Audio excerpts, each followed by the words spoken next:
A guttural scream tears from his throat as a searing pain erupts across his chest, forcing him to his knees. Yeo-Woon's scream cuts off as his body convulses from the agony, his legs suddenly paralyzed by an invisible force.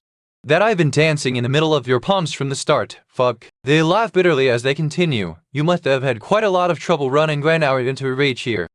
Yeo-Woon's voice cracks with frustration as he shouts, I don't have the strength to run away either. I even gave up on enrolling in the academy. What more do you want from me? Even if you gave up on the academy or have absolutely no talents in martial arts, you should know that something like that doesn't matter, right, Prince Cheon?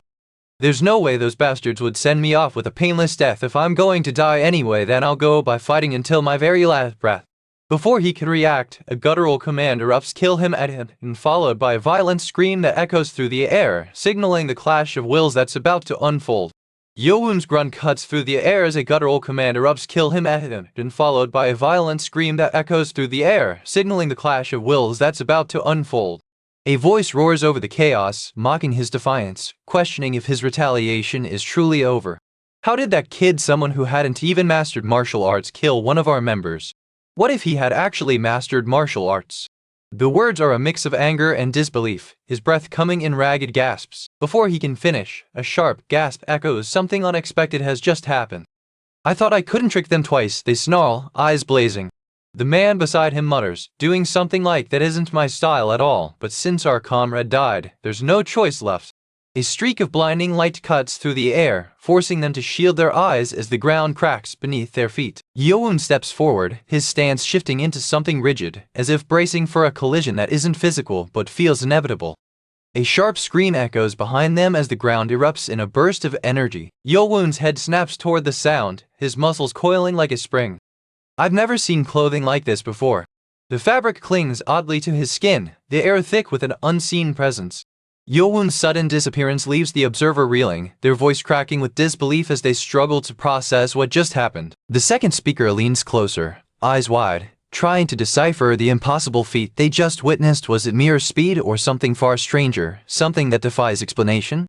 Exactly what is that light? A master who's reached the highest level? Why is an extraordinary master like him defending that brat? That kid's already lost a lot of blood, he's a lost cause. Yeo-Woon's voice cuts through the chaos as he shouts for retreat, his breath ragged from blood loss.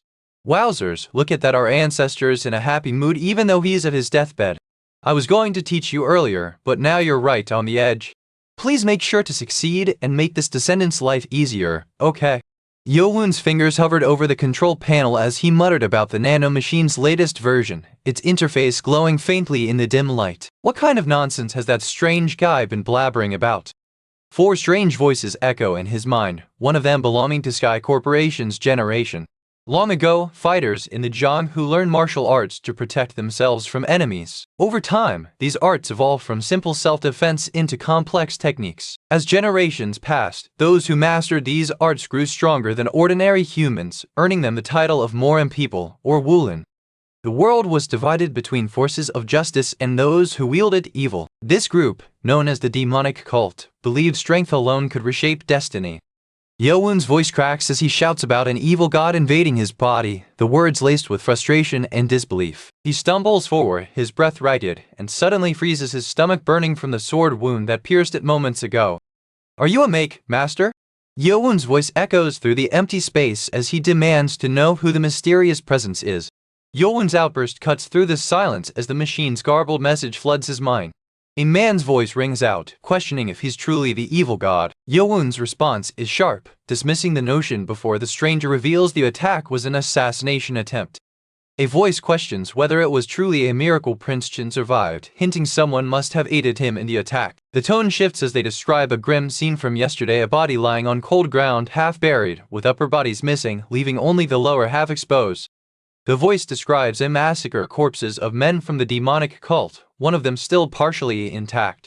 But then there's confusion. The body of the man they just killed shows no wounds. His clothes are clearly torn by a sword, yet Prince Cheon's body bears no marks. The man's voice cracks as he accuses Yeo-Woon of being the god who saved his life, but Yeo-Woon cuts him off with a sharp question about the injuries that never happened. Yeo-Woon grunts in pain as the man's words hit him, his body reacting before his mind catches up.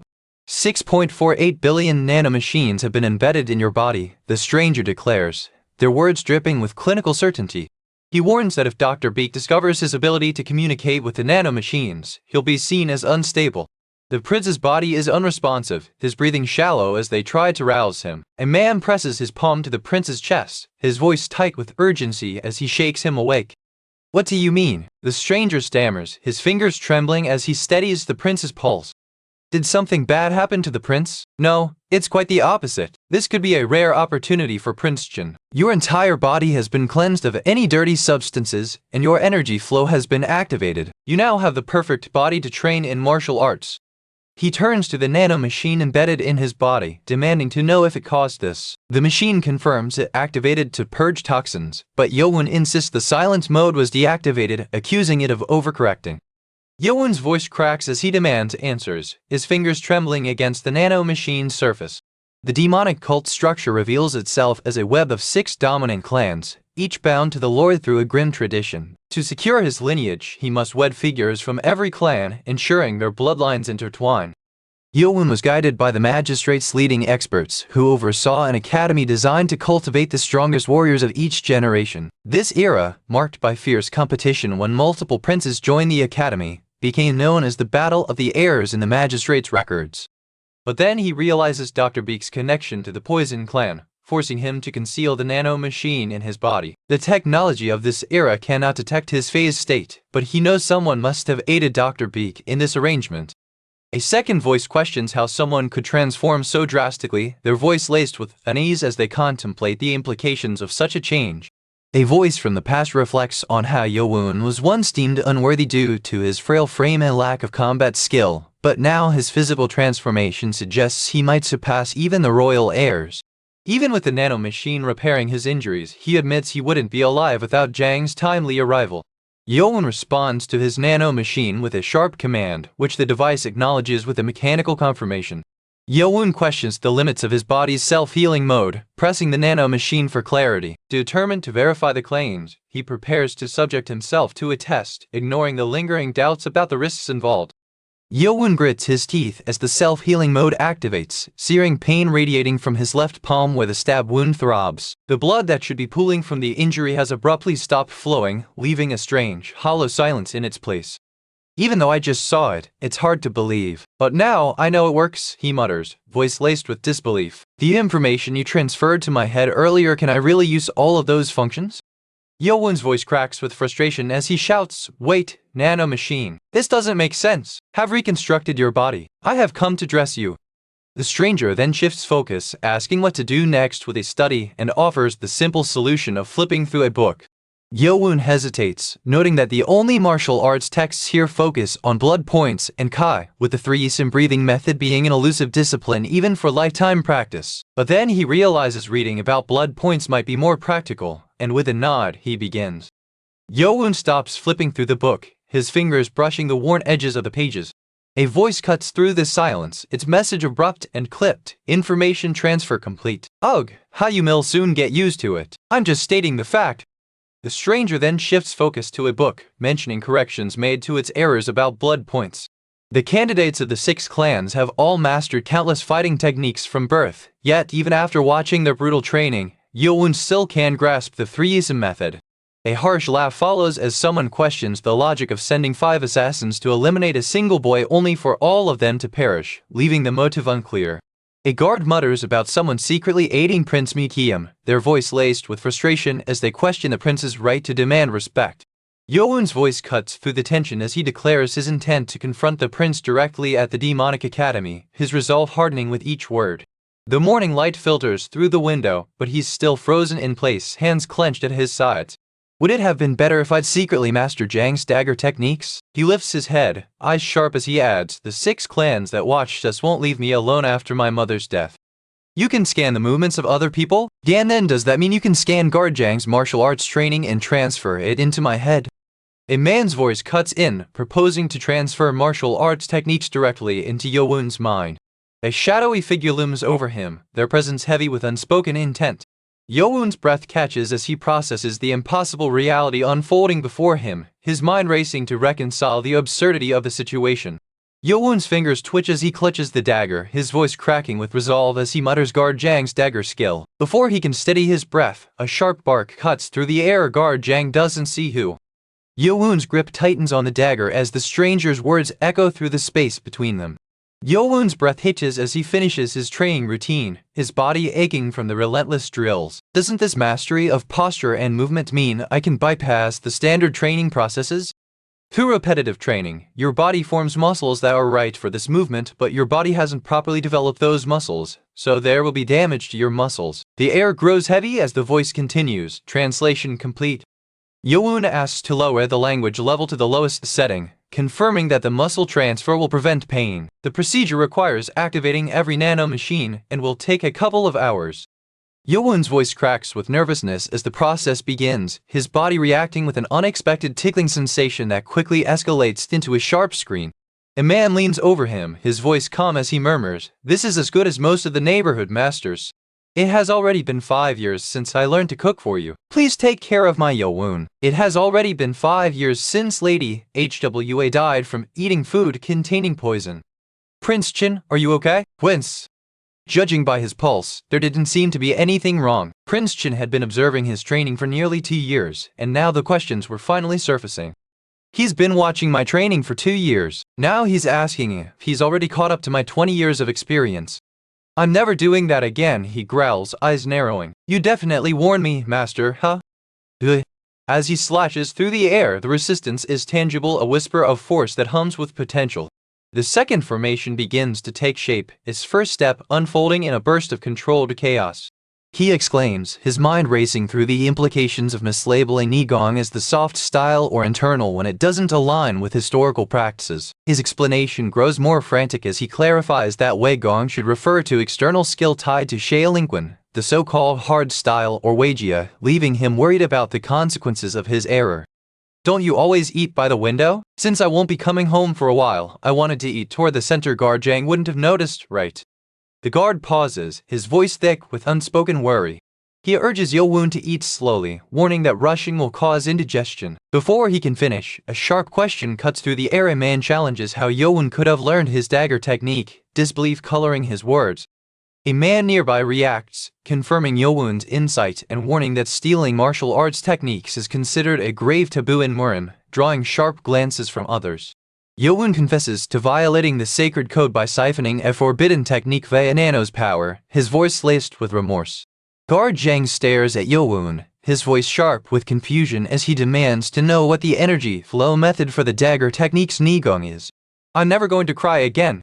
5 years have passed since Lady Hwa's death, but now they must part ways once the prince is officially admitted. Their time together ends." The speaker urges him to grow stronger, to cry today if he must, but the path forward demands resilience. Yeo-Woon exhales sharply, his voice steady as he vows to move forward without fear, the loss of his mother fueling his resolve to act decisively in the days ahead.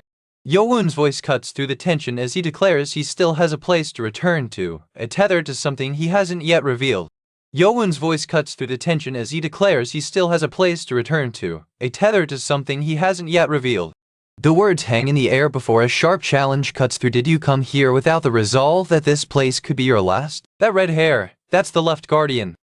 The kids in the front row, are they the heirs of the 6 clans? Dark Clan number Cheon Yeo-Woon, Sword Clan number 2, Cheon Kyung-Woon. The Spring Clan's number 3, Cheon Moo-Kiam, lets out a tisk of frustration as he mutters about how annoying the situation has become. Moments later, the Poison Clan's number 4, Cheon Jong-sum, and the Blade Clan's number 5, Cheon Yu-chan, step forward, their presence adding to the growing tension between the rival factions. The Sound Clan's number 6, Cheon Won-rya, is announced as the sole female candidate this time. A man reacts with confusion, demanding to know where someone is missing. A man questions the absence of a name tag, confirming the prince's identifier is missing. Yeo-Woon's voice cuts through the tension as he recounts the relentless attacks from those who sought his death. A stranger's scoffing remark cuts in, pointing out a black numbered tag on a candidate from outside the 6 clans. The scoff continues, mocking the sight of someone alone at the back of the crowd, implying they're an illegitimate child of the lore. The crowd's murmurs swell as the scoff echoes, their whispers sharp with disdain. A startled gasp cuts through the noise as Yeo-Woon stumbles back, his hand flying to his chest. Tisk tisk, those shabby clothes, he sneers, eyes narrowing at Yeo-Woon's disheveled appearance. You drunk bastard, what are you looking at?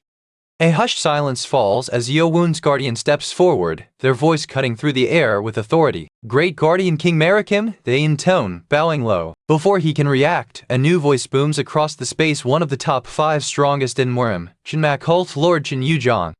Before he can process the shock, the man's voice cuts through the tension. His presence is so overwhelming, as expected. A stunned silence follows as the revelation lingers, then a sharp command rings out. A voice calls out with reverence, announcing the ritual is prepared. Then comes the declaration. In this place, train and make ties become the power of the cult. The air crackles with unspoken urgency, tension coiling like a storm about to break.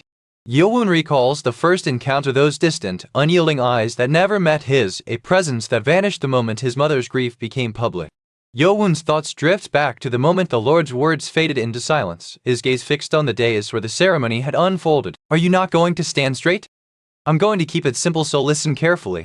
Who said a bastard like you could ask a question? Yeo-Woon's sharp retort cuts through the air, his voice laced with disbelief as he accuses the stranger of having a problem with him calling them a bastard. The stranger reveals the stakes. A special reward awaits those who advance to the next stage, starting with the first benefit being the Black Dragon Ball. They question why the masters would distribute it if it were so powerful, noting the ball's effectiveness diminishes with each use and most people can't fully absorb its benefits. The speaker speculates if the opportunity to study the 6 clans' secrets or various martial arts manuals could mean learning divine phonology, the same advanced technique mastered by Murim experts. The instructor's voice cuts through the tension as they deliver a blunt warning. Most of the group won't survive the climb to the 5th floor, no matter their past resurrections. Most of you won't make it there, even if you were resurrected. Then another voice, sharp and cutting, adds, he's the best at boosting morale and dropping it just as fast. The third and final benefit is that you can attain a rank you've never had before, a chance even the candidates themselves don't fully grasp. The system's rules become clear, advancing through each stage grants specific ranks. A voice challenges the fairness of this structure, questioning whether high clan members should be confined to low-ranked positions. The Academy's rank system becomes clear, advancing through upper levels grants official recognition. From now on, students will form dorm groups for the first tests. A man nearby corrects him, boys sharp with authority. Chapter 4. The first test is too easy. How can we have the first test already? A stern voice cuts through the chaos. Those who fail this test will be expelled. This test will assess your basic skills. Those without Nigong will be sent to service districts.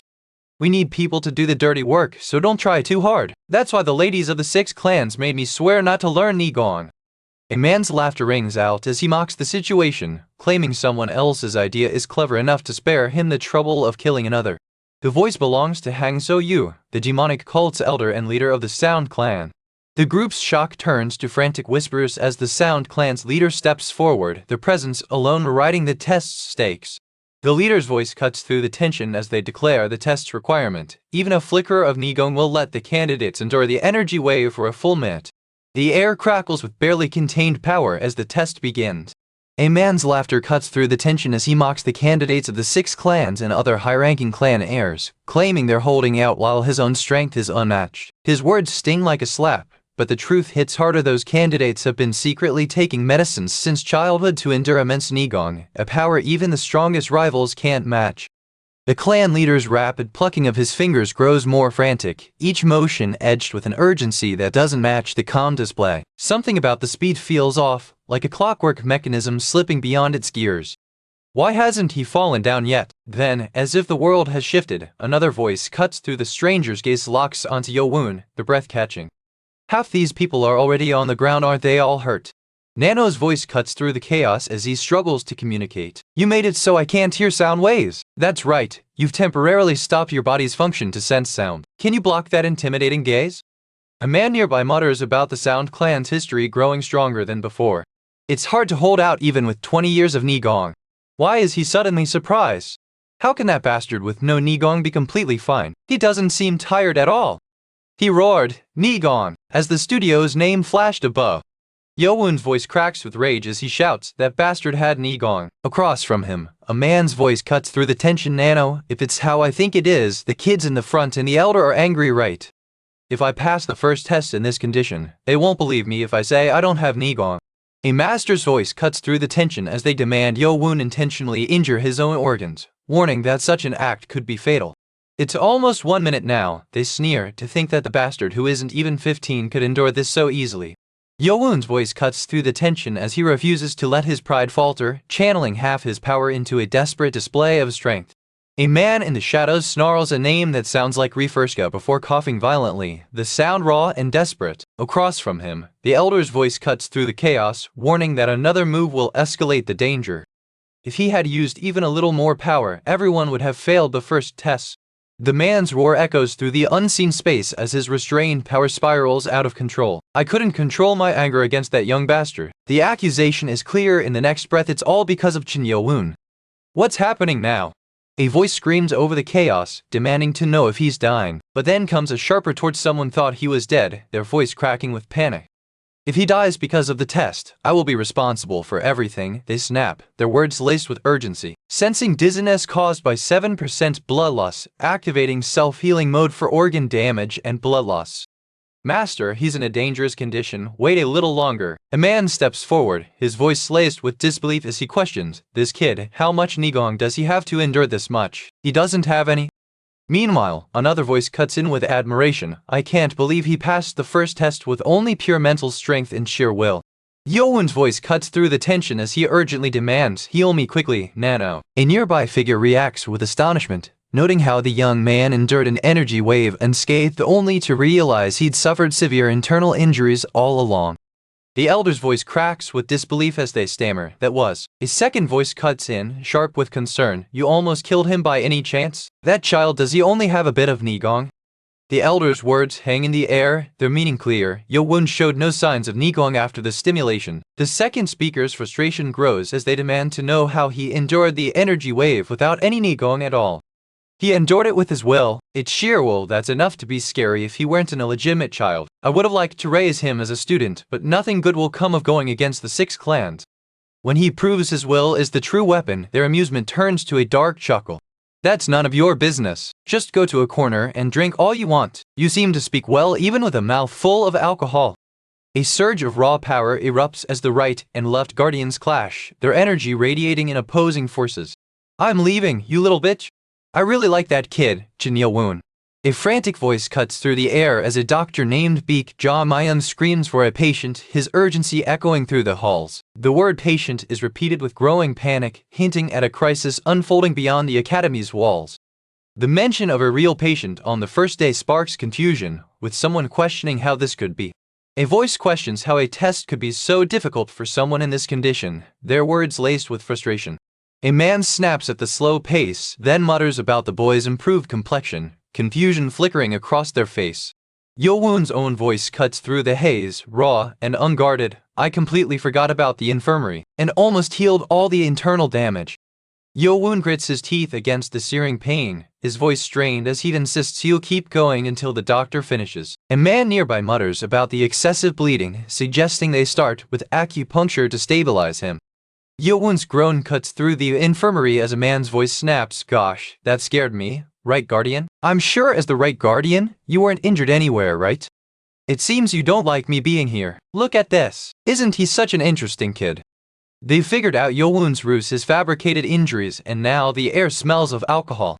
A website tag appears, reaperscans.com. A man watches as someone lifts a fallen figure off the ground without touching them, their aura crackling with raw power. The stranger's voice cuts through the tension. This is the school's rightful guardian, and they've just demonstrated Nigong mastery by hoisting a person midair without a single touch. Yeo-Woon struggles to move his limbs, his voice strained as he warns the stranger that his body hasn't fully recovered yet. Yeo-Woon's struggle to move his limbs ends abruptly as a sharp laugh rings out. The speaker tilts his head, noting the unnatural rhythm of Yeo-Woon's breathing far slower than a normal teenager's. Kids these days lack your kind of guts. The speaker's voice cuts through the tension as they question why Yeo-Woon didn't arrive, implying they suspected the protagonist was faking his absence. The right guardian's voice cuts through the tension as they insist the patient's condition is critical, urging immediate treatment. Yeo-Woon's coughing worsens as his pale complexion shows the strain of his injuries. The right guardian's warning about his critical condition grows louder, but the young man's grip on his Nigong loosens suddenly, sending a ripple of energy through the air. I want to take you in as my student. You mean to take me in as your student? Won't the 6 clans hate that you're taking me in as your student? Still, a flicker of doubt crosses his face. What if this opportunity is actually a trap? He accuses Yeo-Woon of acting like he's begging to become his student, mocking the boy's lingering doubts. If you're still unconvinced, I'll offer you something you can't turn down. You passed the first test through sheer will, they say, but can someone without Nigong even hope to clear the second?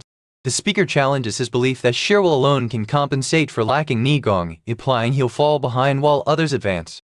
Yeo-Woon admits the truth, but insists on staying hidden to avoid drawing attention. A voice questions why the red-headed man sent him here, hinting at possible injuries and suggesting the sender knew his condition.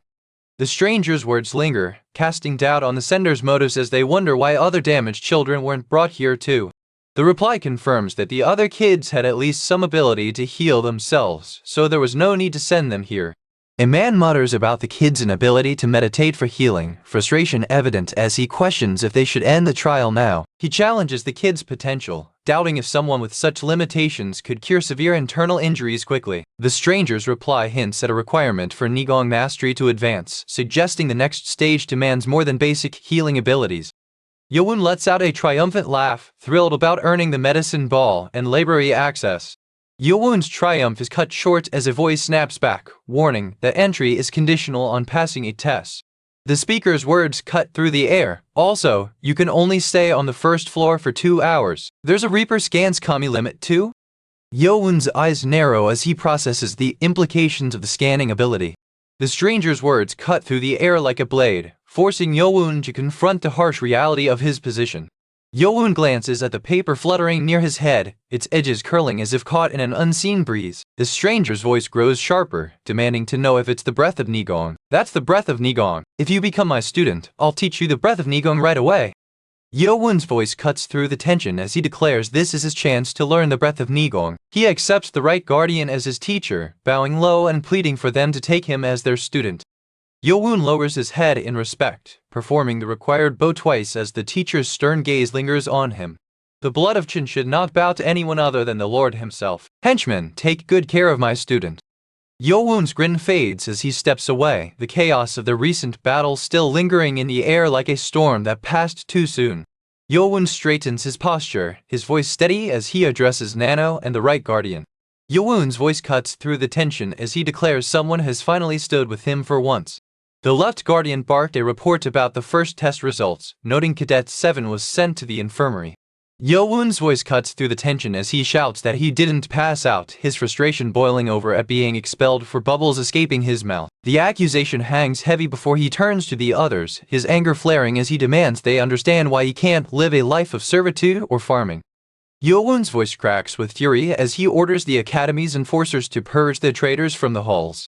The ones at the front have mastered their skills, but the expelled ones cling to pride instead of learning. Despite lacking luck or skill, their fate is sealed, a cruel twist of destiny. The candidates of the 6 clans stand divided, with 8 from the upper clans clearly ahead of the rest. Yet survival isn't guaranteed. Cadets must amass centuries' worth of Nigong to withstand Elder Hang's devastating energy waves, a feat beyond the reach of most. The Dark Clan's Cheon Yeo-Woon and the Blade Clan's Cheon Yu-chan stood unshaken, their bodies absorbing the energy waves without flinching. Rumors spread of a battle between the 2 clans, though the details remained unclear, leaving the cadets to speculate on the stakes ahead. The mention of added support lingered in the air, hinting at unseen adjustments shaping the narrative's flow.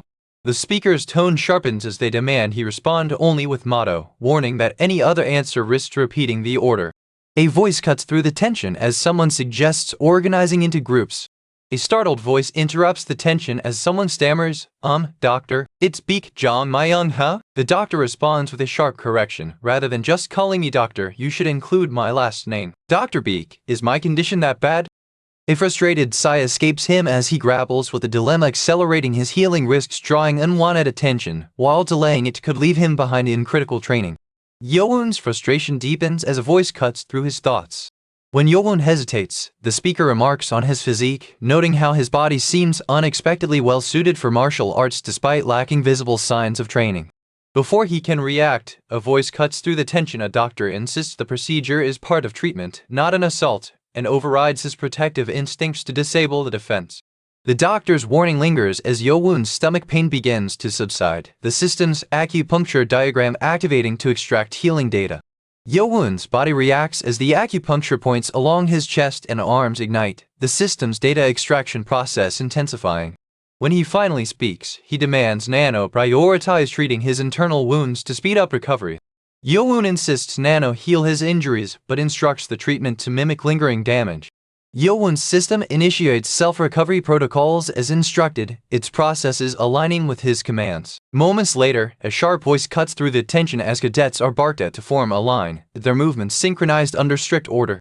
A sharp voice echoes through the training grounds as Motto barks orders, his tone cutting through the tension. Until the third test, all cadets will take the test at the same time, Motto continues, his voice steady. The words hang in the air, setting the stage for a trial that will test their skills under pressure.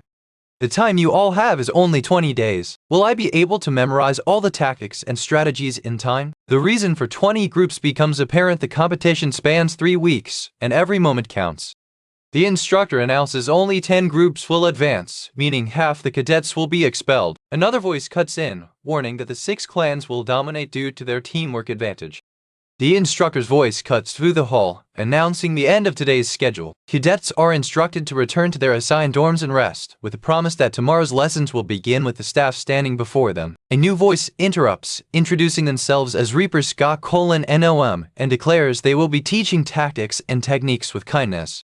Weren't they the ones who beat up the rebellious cadets? The words hang in the space between cadets and instructors, a reminder of past conflicts. The cadet's voice cuts through the silence, demanding to know why Yeo-Woon hasn't left. The instructor's patience wears thin as the candidate from the Spring Clan steps forward, deflecting the question with a blunt refusal to discuss training matters. The tension thickens as the cadet's frustration clashes with the candidate's rigid stance, each word a challenge in the unspoken hierarchy of their ranks. A cadet interrupts, revealing that the assigned group member is hospitalized and the test is already underway. A voice cuts through the tension, mocking Yeo-Woon as a low-born bastard and declaring they're in the same group. Before he can react, another voice scoffs, insisting they'll personally visit the infirmary to sabotage his limbs. The instructor insists they'll take Yeo-Woon's advice and personally deliver the message to Cadet 7, but Yeo-Woon cuts them off. He argues the main building is strictly off-limits to cadets unless under special circumstances, and now he's stuck trying to force his way in. Yeo-Woon finally reveals he's the Spring Clan candidate, but the instructor cuts him off, confused about why he can't use that title. The instructor questions if there's something else Yeo-Woon wants to say, hinting at an unresolved tension about cadet upcoming arrival. The instructor dismisses the issue, insisting there's no problem since it's too late today. Moments later, a sharp rebuke cuts through the air as the instructor barks at someone else, threatening to make them feel pain so severe they'll beg for death. A notice appears detailing production credits, highlighting Redice Studios' editorial support. The internal damage is so severe that he'll have to stay for at least 14 days, making it hard to reach the top level. A staff member interrupts, urgently demanding to speak to Cadet 7 about something critical. As he turns to leave, he calls out a final goodbye before disappearing into the corridor. Yeo-Woon's narrow escape from the first test has drawn sharp criticism. A voice cuts through the tension, mocking his barely passed attempt as a sign of impending failure. A sharp shout cuts the air, demanding his attention. A towering structure looms in the distance, casting a long shadow over. Yeo-Woon's laughter echoes as he calls out to the student, mocking their lack of respect. The student freezes, nose wrinkling at the pungent scent of alcohol. They turn sharply, voice trembling as they demand why the teacher isn't being greeted. The teacher's gaze lingers on the student's face, sharp and unyielding. Have you finished the homework I gave you yesterday? The student stammers, their confusion mounting as they realize the teacher is referring to the breath of Nigong, a lesson they hadn't fully grasped. A man was taken to the infirmary and treated just yesterday, clearly someone with a short temper. The speaker boasts they were treated by Nano beforehand, insisting they memorized everything. A teacher commends Yeo-Woon for completing his homework, but quickly shifts to questioning why he arrived so early. The speaker assures Yeo-Woon they can visit during his infirmary stay, but warns they'll lose contact once he moves to his dorm. The speaker acknowledges Yeo-Woon's unexpected attentiveness, surprised he's not being stubborn. They hurry to start immediately, pressing him to act now before time runs out. A man challenges the urgency, accusing Yeo-Woon of not listening to their teacher's warning about the limited time they have. The man barks orders for Yeo-Woon to turn around and sit on the ground, his tone sharp with impatience. Yeo-Woon hesitates, and the man snaps, "What are you going to do? We don't have much time. I'll stuff the flow into you. It's a sophisticated method your great-grandfather created."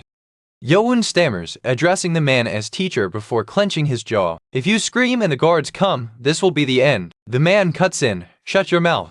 Yeo-Woon's body begins to react as the intangible energy is injected into his bloodstream, triggering an internal analysis.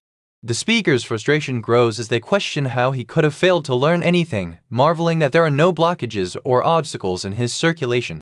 The speaker's suspicion deepens as they note Yeo-Woon's physique suggests rigorous training, though no martial arts skills are evident.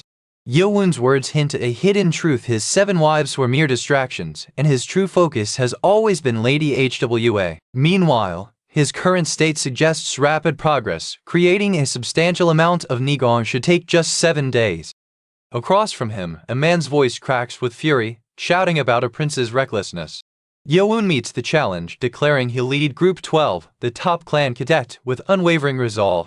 A man scoffs, his laughter echoing as he challenges, "Have you memorized the flow? I remember it clearly. That first trial was brutal, but it's the only way to teach someone like you. No Nigong, no shortcuts." Seeing how tired he is, he must have burned through a lot of Nigong himself. As the teacher turns to leave, they offer a final warning about mastering the breathing technique and the flow of energy, then vanish without another word. "Surely," he says, the word hanging between them like a challenge. Then, with a sharp inhale, he cuts to the core of his intent: "I'll be able to build up Nigong in 4 weeks." The stranger's smirk fades as he mutters, as expected, a quiet acknowledgement of the impossible task laid before him. The group leaders have solidified their positions, but the aftermath of last night's clashes left many students with disheveled appearances. A voice questions the sudden shift in leadership as group cadet, instead of the expected Poison Clan candidate, now holds authority. Observing the group's aftermath, the speaker notes the violent struggle that left them battered, revealing a fighter who matches the prince's reputation with brutal efficiency. Yeo-Woon's voice cuts through the tension as he announces the cadet training will begin. A sharp cry echoes as someone shouts for attention, the urgency in their voice suggesting something has changed in the blink of an eye. A voice calls out, ordering the group to move toward the auditorium as the routine kicks into gear. A voice barks at Yeo-Woon to move forward, calling him a stupid bastard. They accuse him of falling in rank, mocking the Poison Clan's reliance on poison and his current low status. The speaker accuses him of thinking he's from a top clan, taunting his low status. A voice cuts through the silence. Motto calls out to the instructor, praising the cadet's performance during formation training. The mention of Cadet 7 being confined to the infirmary for 2 weeks hints at a hierarchy where mistakes carry severe consequences. A man reacts to the doctor's announcement about 2 weeks of confinement, his voice tinged with worry as he questions if someone without Nigong skills can keep up. The instructor cuts in, reminding the cadets their free time is now, but urging them to focus on training or reviewing motto with determination. Shin's temper flares as someone urgently tells him to be quiet, their voice cutting through the tension. How could he be in the infirmary for 2 weeks? If the doctor's statement is true, it wouldn't be a lie. A loyal clan member like Cadet 80 Yahayon wouldn't fabricate such a thing. Yeo-Woon's frustration boils over as he vents about the arrogant nobleman whose family lineage has caused him endless trouble. He mutters about the absurdity of waiting 5 days with no patience, his boredom sharpening into irritation. But then he catches himself. Surely that kid wouldn't be his last patient. A man's voice cracks through the chaos, demanding to know what happened. To think the treatment is almost done, as expected from the student of the best, they mutter, eyes scanning Yeo-Woon's still form. This kid's condition, fortunately, he didn't injure any of his vitals. He's very lucky. It seems you were worried for no reason, but it appears you do show concern for your students until the second one. One of them has responsibility, but 2 of them are already in the infirmary. I've stitched the wound, but it seems deep enough that he'll need hospitalization. The instructor's voice cuts through the tension as they promise to return after afternoon training, leaving the responsibility of Cadet 23 to someone else. But the moment is short-lived. Another voice erupts in frustration, blaming the accident that happened during real sword practice. Should I start by making sure he can't walk? He's doing this solely to survive. Yeo-Woon's breath comes in sharp bursts as he braces for the attack. 6 figures emerge from the shadows, their movements precise and calculated. Of course, he mutters, the words laced with frustration. It's as I expected. Yeo-Woon's frustration fades as he notices the studio's name etched into the interface. The words read Ice Studio flicker beside a cryptic tagline that reads Tedea. Did he faint? He adds a sharp edge to his statement, calling him Baldy with a tone that suggests more than just a nickname. The man's voice cracks with frustration as he accuses Yeo-Woon of deceiving everyone, his tone dripping with anger. While you were passed out, I just tied you up and put you on the bed. Baldy shit, how did I even faint? I can't feel it. I can't feel the smooth texture of my hair. How am I bald? Yeo-Woon clutches his scalp in frustration, his voice cracking as he mutters about his hair. A second voice reacts with confusion, questioning why he's collapsed again. The speaker leans in, their tone sharp as they demand to know if he's calmed down yet. The stranger recounts their first impression of Yeo-Woon at the entrance ceremony, dismissing him as naive, but now they're stunned by his true nature. He reveals that assassination attempts are a regular occurrence, each one a reminder of the countless enemies who sought his death. You were playing with this earlier. But do you know how much it would hurt if you got stabbed? The speaker demands to know who orchestrated the sabotage. He scrambles to grasp the situation, his voice sharp with denial. The challenge that follows is a test of will he break under pressure or prove his resolve? What is he going to do with those? Yeo-Woon's hands clench involuntarily as a voice cuts through the tension. How can someone without martial arts training be this strong? He braces himself as the implication of their statement sinks in, the reality of the situation sharpening his focus. Yeo-Woon grits his teeth as a brutal strike sends him crashing to the ground, his body trembling from the impact. A guttural grunt of pain escapes him as he struggles to rise, blood trickling from his split lip. Does it hurt a lot? You fainted twice, now should we do your other hand? Do you finally feel like talking now? You should have done that at the beginning, the stranger mutters, shaking their head. This guy is crazy. I would have died or gone mad after enduring that. Was it really Chinmujium? How did you know? You're curious about how I know. Thanks to the consideration of a great Chinmujium, my instructor comes every day. I know in great detail what group I'm in and who else is in the group. Cadet 23 questions if this guy is truly nothing. Another voice insists he's a monster, hiding his power like a beast coiled in its cage. Yeo-Woon insists he has valuable intel to share but insists they end the conversation so he can rest. Yeo-Woon's attempt to end the conversation is cut short as a man challenges him, shouting a question that seems to carry weight. This bastard is fooling everyone. A man standing nearby exhaled sharply, his voice laced with disbelief as he muttered that he didn't expect the kid to master that technique so fast. But now, as the day before Reaper Scanny approached, the stranger's shock deepened. This kid had already achieved what would normally take weeks in just 5 days, defying all expectations. The man adjusts his strategy on the fly, acknowledging that his original plan to teach Nigong techniques is now obsolete. Yeo-Woon's message cuts through the tension as he sends a morning greeting to his teacher, signaling a shift in their dynamic. A voice demands to know where the Black Dragon Ball is, and Yeo-Woon confirms it's hidden under his bed, prompting a sharp order to bring it forward. The teacher's tone carries authority as they mention the medicinal ball, a rare herb given to students who pass the first tests. If this kid takes this, they say, he should be able to get a maximum of 20 years of Nigong. Then he should be able to take care of himself. But what student is this kid over there? Voice cuts through the tension as they question if Yeo-Woon's blood point was altered, their tone sharp with suspicion. Then a new voice interrupts, accusing someone of following Yeo-Woon since Dr. Beak departed. Someone used real swords during training, and I believe he was stabbed intentionally to get close to me. Yeo-Woon's reaction suggests he already knows who ordered him to act, the implication hanging heavy in the air. A man from the Loyal Clan, someone in his own group, cuts in with a scoff. The bastard from Loyal Clan? In the same group as me. I've never seen any good bastards from that clan. His words carry disdain, but the accusation lingers. Someone in his circle is tied to the Loyal Clan's schemes. They question his blood point, implying a test of his Nigong strength. The mention of Reaper scans and a 7-year mark suggests a hidden threshold he's yet to cross, leaving the air thick with unspoken stakes. Moments later, they declare the lead character can now consume the Black Dragon Ball. Yeo-Woon hesitates, gripping the bitter liquid in his hands. He stares at the potion, his voice raw with frustration as he mutters about swallowing it without chewing. The metallic stench hits his nose immediately and he grimaces, his tongue numbing from the overwhelming tastes. A voice commands him to start using breathing techniques, and he grits his teeth, struggling to control his breath. The teacher's stern tone cuts through his discomfort, demanding his focus. When Yeo-Woon finally manages to steady his breathing, the teacher nods approvingly before offering a sharp reminder to take care of them. A voice scoffs as a glowing substance begins to course through Yeo-Woon's body, enhancing his energy flow. This child was born with the body of a war god. The medicine inside him is reacting violently, taking in far more than it should, over 809 units in a single burst. A stranger leans in, their voice steady as they describe the sensation of negoing the raw, unfiltered flow of internal energy that defies explanation. The next moment, he shifts focus to the other students, his expression turning serious. They'll be taking the medicine on their own, but they might not even absorb half of it. Then my luck must be you. Nano, thank you. It's already this late? I'll have to head back. Yeo-Woon approaches the teacher, asking to start lessons tomorrow. The teacher warns there's limited time, urging him to be ready. A man laughs, declaring it's a nice morning and that the protagonist seems in a good mood. The response is a mix of gratitude and insult, with a man thanking Ya Hyun and a prince before mocking someone whose broken limb suggests severe suffering.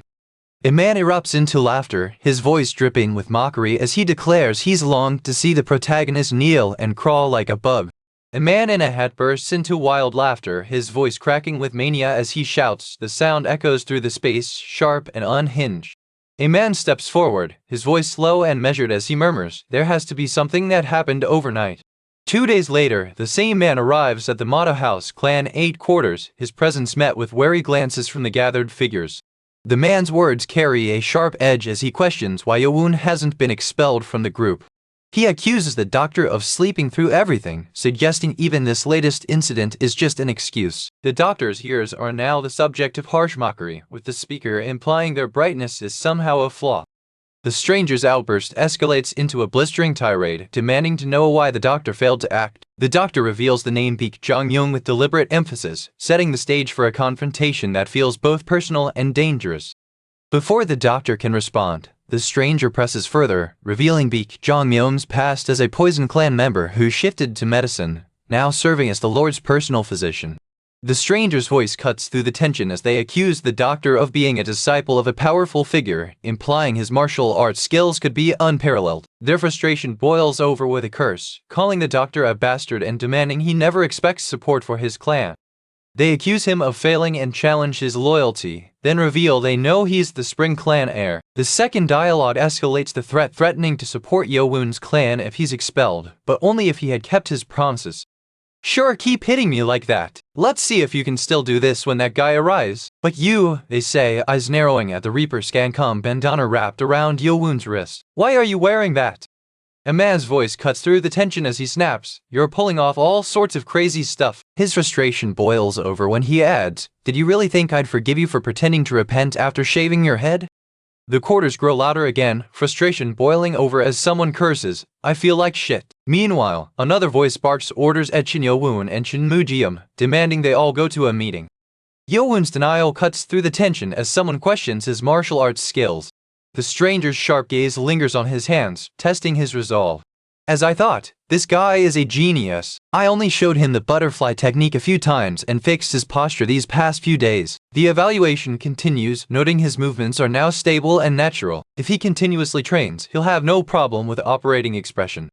The teacher's posture analysis has left him struggling to balance precision with natural movement. The teacher's voice carries a new directive about the grafting martial technique, revealing its 24 foundational expressions.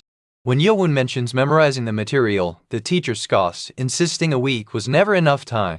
He pauses, then shifts to a more encouraging tone, insisting that grasping the concept will make mastering the basics effortless.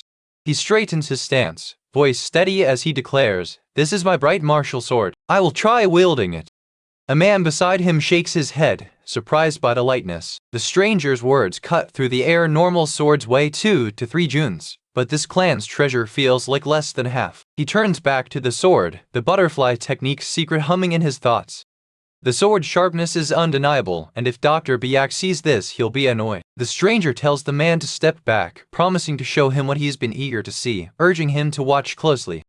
The stranger's voice cuts through the tension as they reveal the teacher's butterfly technique Nano, a move Yeo-Woon had been desperate to witness. Before he can react, the air shifts violently as scan is initiated by the user's command, a system activation that sends a ripple of energy through the space they occupy. "No, Woo-ho Beob is leaving. You did well pretending not to know." Yeo-Woon suggests reassigning guards to the second-floor hall, arguing they've had enough rest. A man challenges his reasoning, asking why he's concerned about the prince.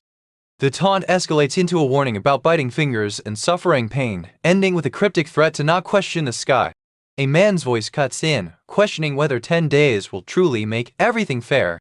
The stranger's tone shifts to something heavier as he warns that this will be the final time Yeo-Woon can rest undisturbed. Once he's released, sleep will become a fleeting luxury. Yeo-Woon's body begins to shift as the simulation recalibrates his muscle structure for the butterfly technique's foundational expression. An hour passes before the simulation updates again, suggesting the progress is still far from finish. His voice cracks with disbelief as he stammers, "What happened?" Yeo-Woon's body convulses as a guttural sound tears from his throat, his limbs buckling under an invisible force.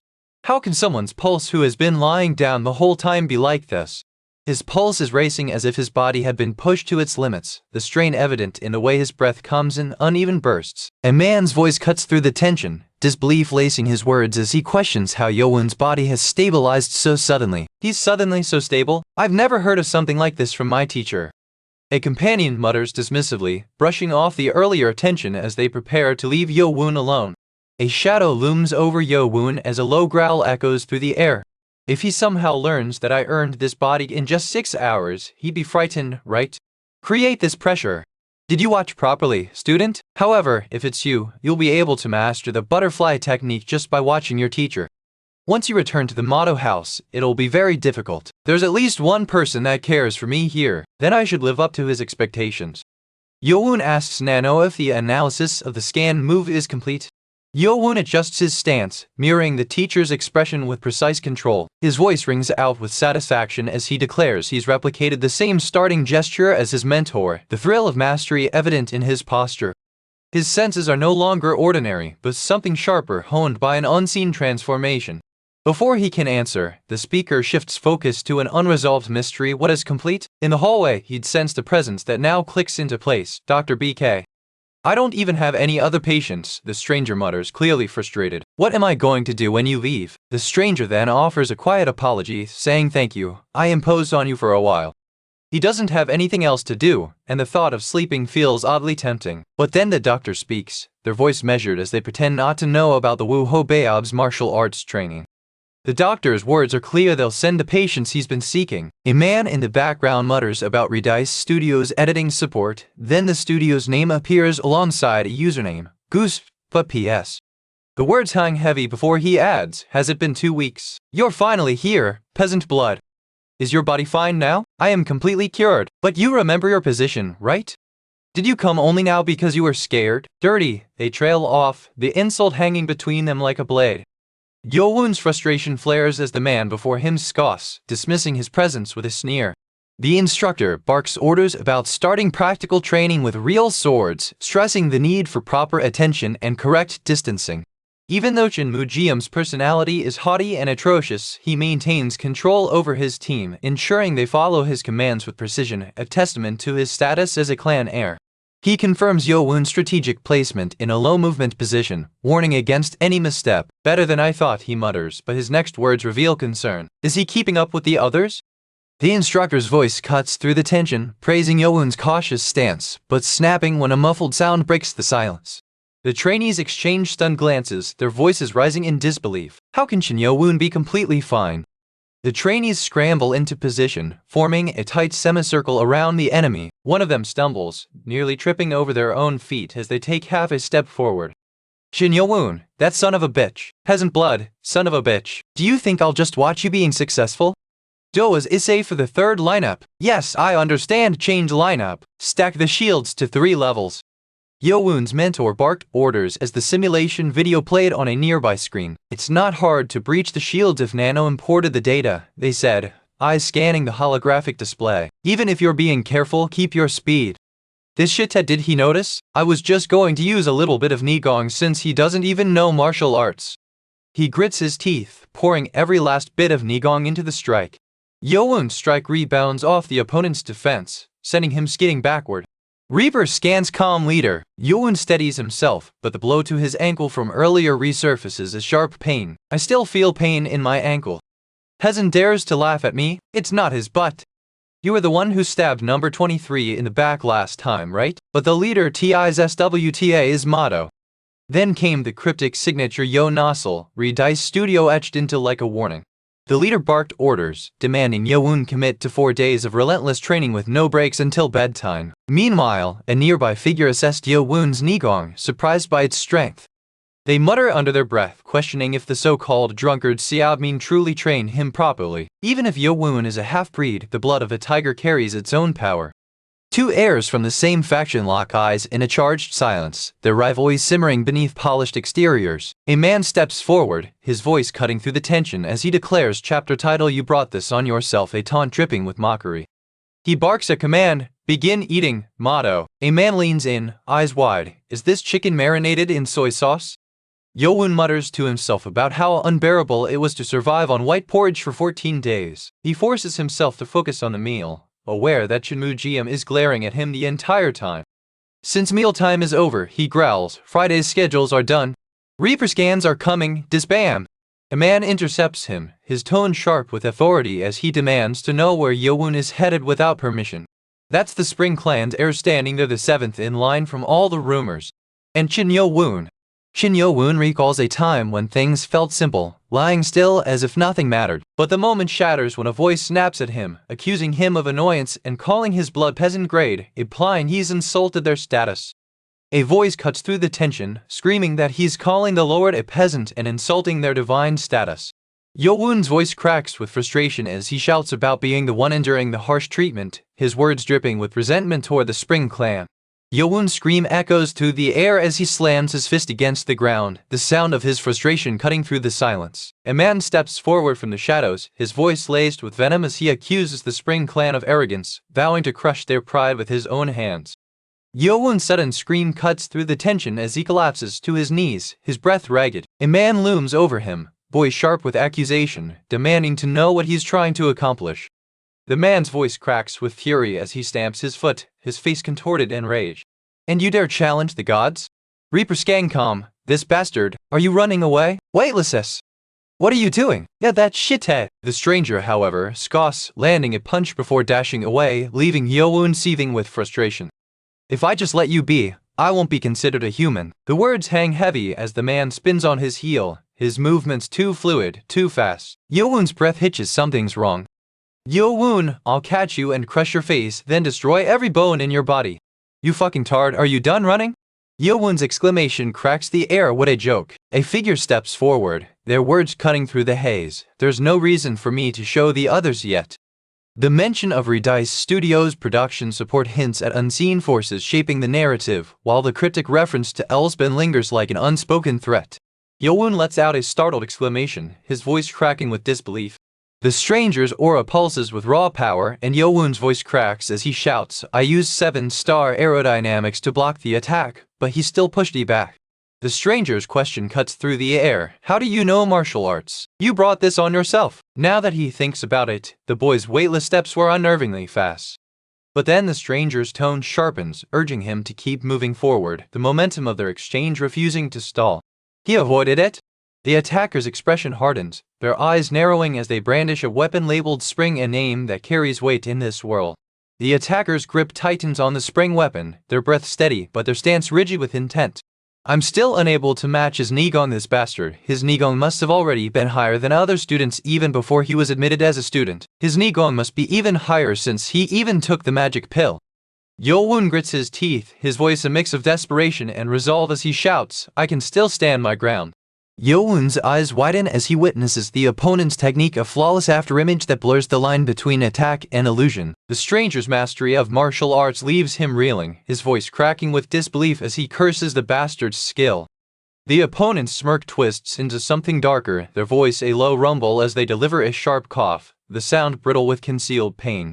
But he has no idea how to respond to the enemy's attack. Ugh, I was only thinking about the techniques and didn't see the kick coming. Yeo-Woon's mind races, calculating the gap in their understanding. This technique requires two sub-expressions, a nuance the opponent failed to grasp. Yeo-Woon's brow furrows as he questions the stranger's sudden mastery of martial arts. Spring CN and Press C on those decals can wait. I'll ask all those questions later. Yeo-Woon's hands tremble as he scrambles to process the incoming threat, his mind racing with questions about his next move. The air shifts, something fragile hangs in the balance, a precarious thread ready to snap. This isn't a technique. Yeo-Woon frowns at the system's explanation, his voice laced with confusion. Did you learn pugilism? Dirty bastard, it seems you've got a card up your sleeve, but that won't work anymore. Changing defense mode from boxing to grafting technique target. Yeo-Woon's fist snapped back as his opponent's smirk widened. Yeo-Woon's breath hitched as the opponent's grin stretched wider, their fingers curling into a fist.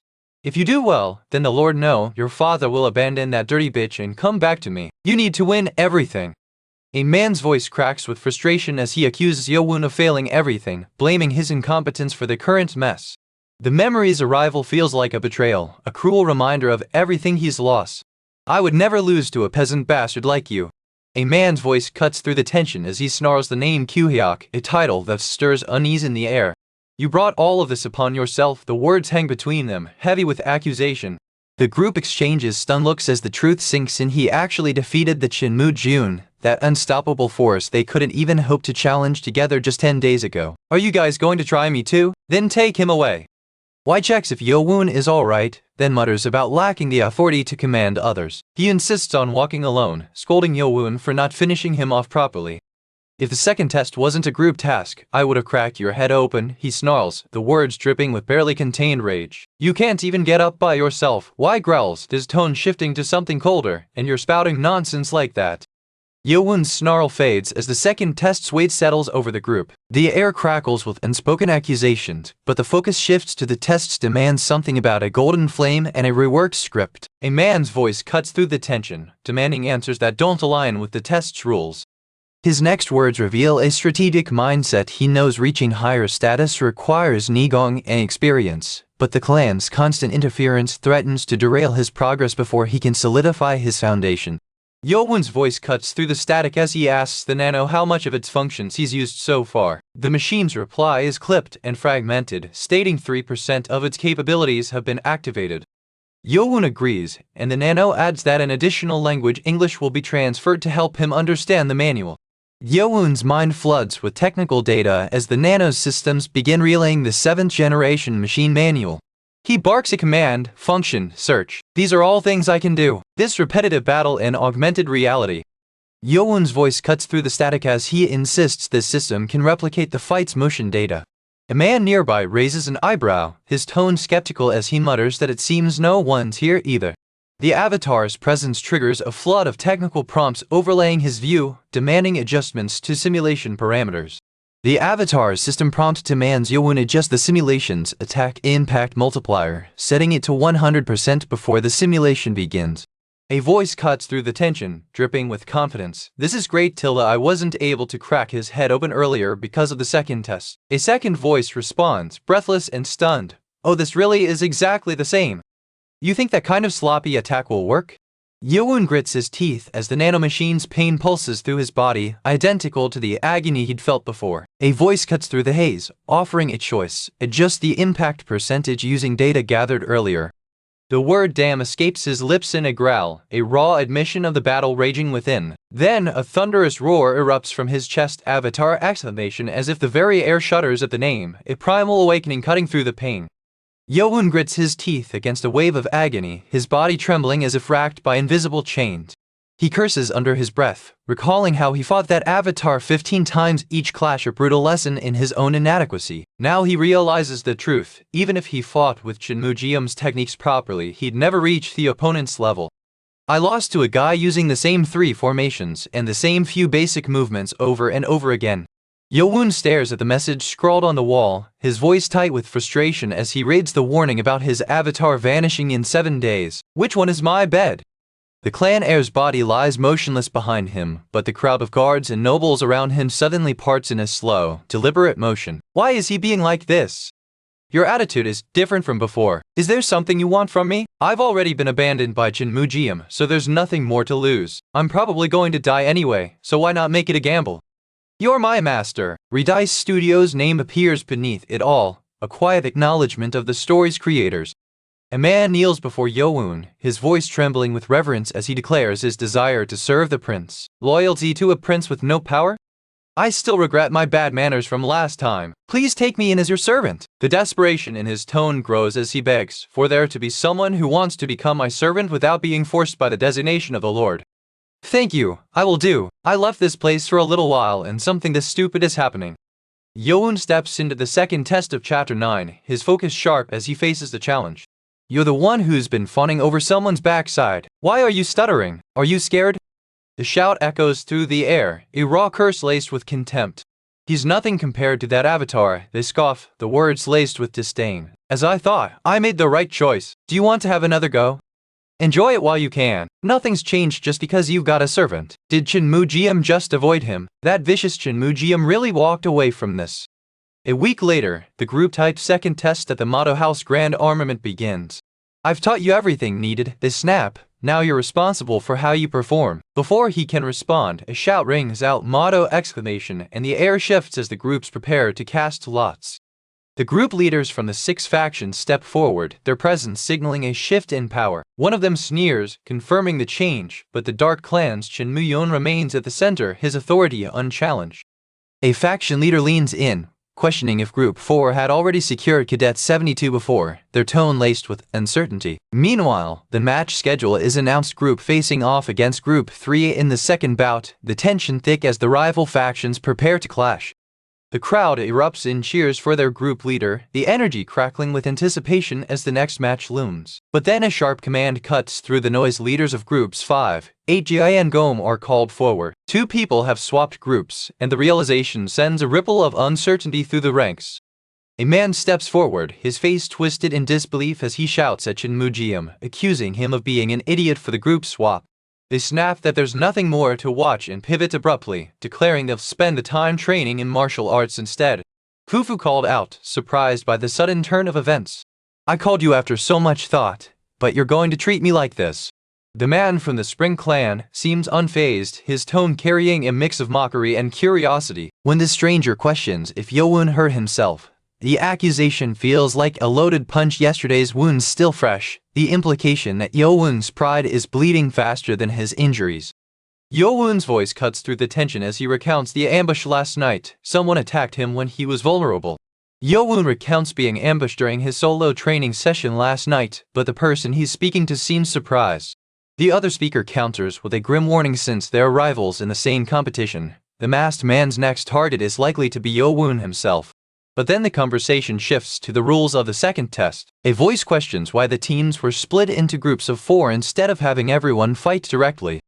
The stranger's words cut through the confusion, suggesting the teams were deliberately announced in advance to lure their leaders into vulnerable positions. The stranger's warning sharpens into a direct plea. Tomorrow's test is a line he can't cross. A man's voice cuts in, sharp with frustration, and he's already failed the second test.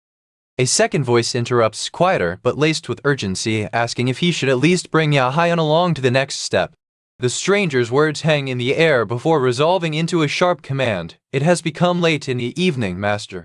Nano's voice cuts through the tension as he demands to know the win percentage against Cheon Yeo-Woon's avatar. His voice is steady, revealing his current rank S tier, a step closer to the avatar's power. A voice cuts through the chaos, shouting directions but struggling to see through the thick darkness. Night vision activates, revealing a figure on the ground. A voice questions if they were attacked by the masked man, confusion mounting as they piece together the identity of their assailant. He responds with a short okay before the figure stirs, their breath hitching as they realize the stranger's identity. He's capable of putting pressure on Cheon Yeo-Woon like that. His movements aren't to be taken lightly. The air crackles with unspoken tension as Yeo-Woon's gaze locks onto Cheon Yeo-Woon, his presence a silent warning. A man steps forward, voice steady but firm. I don't want to help Cheon Yeo-Woon. He can't stand the thought of the team leaders suffering on the eve of their crucial tests. Yeo-Woon's strike barely missed as the opponent widened the gap between them in a split second, the reflexes proving too sharp to judge. He caught his breath, frustration tightening his jaw as he muttered about giving up on chasing him. How could I let myself receive help from the likes of you? Yeo-Woon's frustration flared as he muttered about abandoning his pursuit, but the sudden shout from the Motto House quarter shattered his resolve. A voice cried out in alarm, then another followed, shock and disbelief laced with a question that sent a chill through him. Prince Nano, will he be okay? Prince Chin's voice cracks with fury as he accuses him of spilling his blood, calling him a bastard. A man's voice cuts through the chaos, his attention diverted by Yahayan's antics, but then his eyes lock onto the pale, blood-soaked figure before him. A voice shouts over the chaos, demanding the leader quickly be called. The question lingers, how could he be considered a leader? The group's treatment of him seems to contradict that claim, leaving the truth unresolved. A voice cuts through the chaos, questioning if there's a problem with their current situation. Meanwhile, a man nearby mutters that Yeo-Woon will struggle to move properly for some time, his body still recovering from whatever ordeal they've endured. A voice mentions Re-Dice Studios' production and editing support, highlighting their role in the project. The man nearby shifts his gaze, his earlier warning about Yeo-Woon's mobility now overshadowed by the revelation of the studio's involvement. A man's voice cuts through the chaos as he shouts, "Shit. Then what happens to us? We're screwed since the team leader can't walk anymore." Moments later, another voice rises above the din, "Sleep for a little bit. I'll take him to the infirmary." Moments later, another voice reports that Cadet 80 has suffered a head injury, though it's not as severe as Cadet condition. A man's voice cuts through the tension as he questions Yeo-Woon's decision to leave someone behind, implying the move was calculated to draw a follower. "You need to learn to use your gums if you don't have teeth," the man says, his tone sharp with frustration. Wait, what did he say? The man's frustration is clear as he questions if this was a mistake made by others. They were targeting the team leader to simplify defeating the group in tomorrow's test. He finally understands the reason behind splitting them into groups knowing they'd face each other in the tests. Shit, is this all Team 8 is capable of? It's over, we're done for. The team's frustration boils over as they argue over their leader's injury.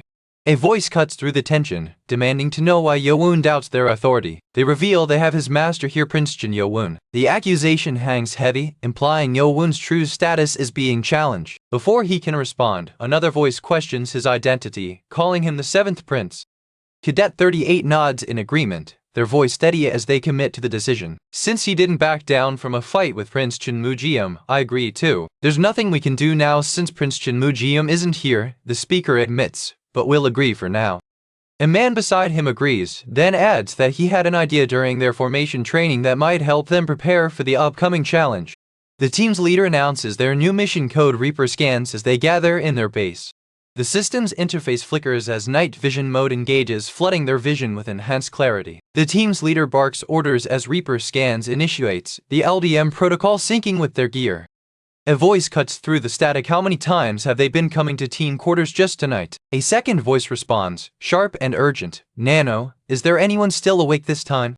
The scanner's hum fades as the voice confirms the scan, "No match found." Well, it doesn't matter. Before the next sentence can form, another voice snaps, "Is this team leader?"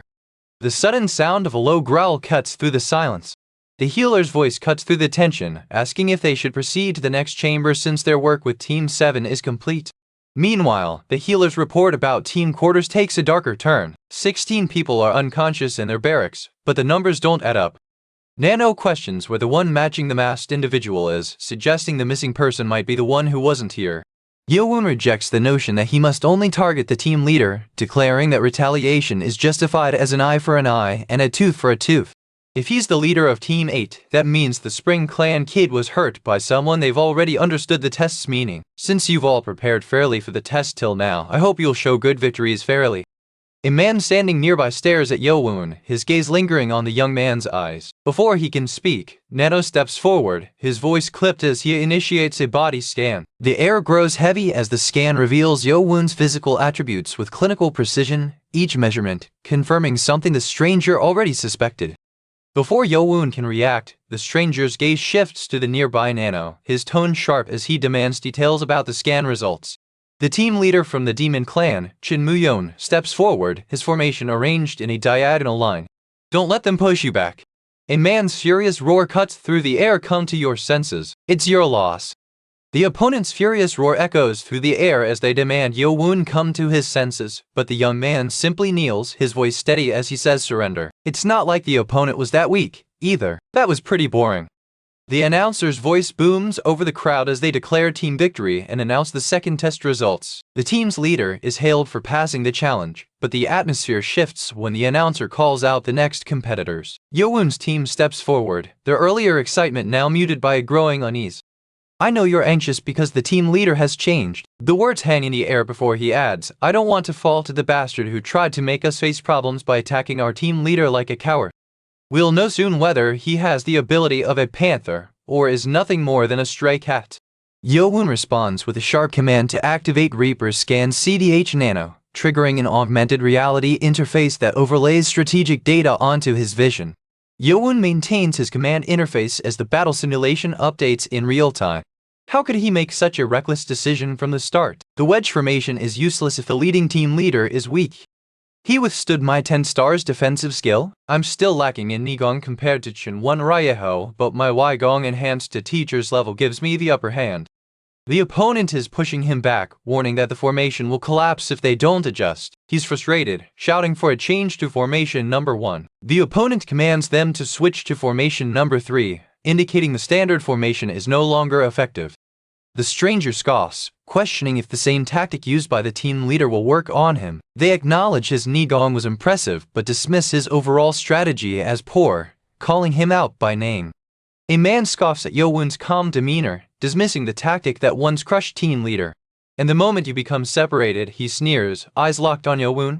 Don't panic, prepare for attacks from both sides. Focus the arrow formation on the front. What is this peasant blood doing? The studio credits roll as shifts to a figure in the distance shouting unclear words. A shout cuts through the air as a figure in the distance barks about the Cantabrian circle, a military tactic born from ancient Iberian warfare. Light cavalry units armed with javelins once used this formation, though its numbers were a trick to confuse enemies. A man's voice cuts through the tension as he declares his plan to the lowly bastard who dares challenge him. What are you doing? Who said you could put your shields down? But then a voice cuts through the chaos, sharp and urgent, Yeo-Woon. The air shimmers with an unnatural heat as a blade slices through the darkness, its edge glowing with an eerie, blue-white flame. The sword's light reveals a figure cloaked in shadow, their presence sending a ripple of unease through the crowd. The shadowy figure steps forward, their presence tightening the air like a noose. Yeo-Woon's fingers twitch at his sides as the stranger's voice cuts through the silence, their words laced with a threat he can't quite parse. The stranger's panic grows as they order Yeo-Woon to stay still, frantically trying to stem the bleeding. Their voice cracks mid-sentence as they reveal they've nullified Chunwon Rye's sword movement using the 5th movement key with then howl in frustration. They declare the training sword has its limits, announcing team victory.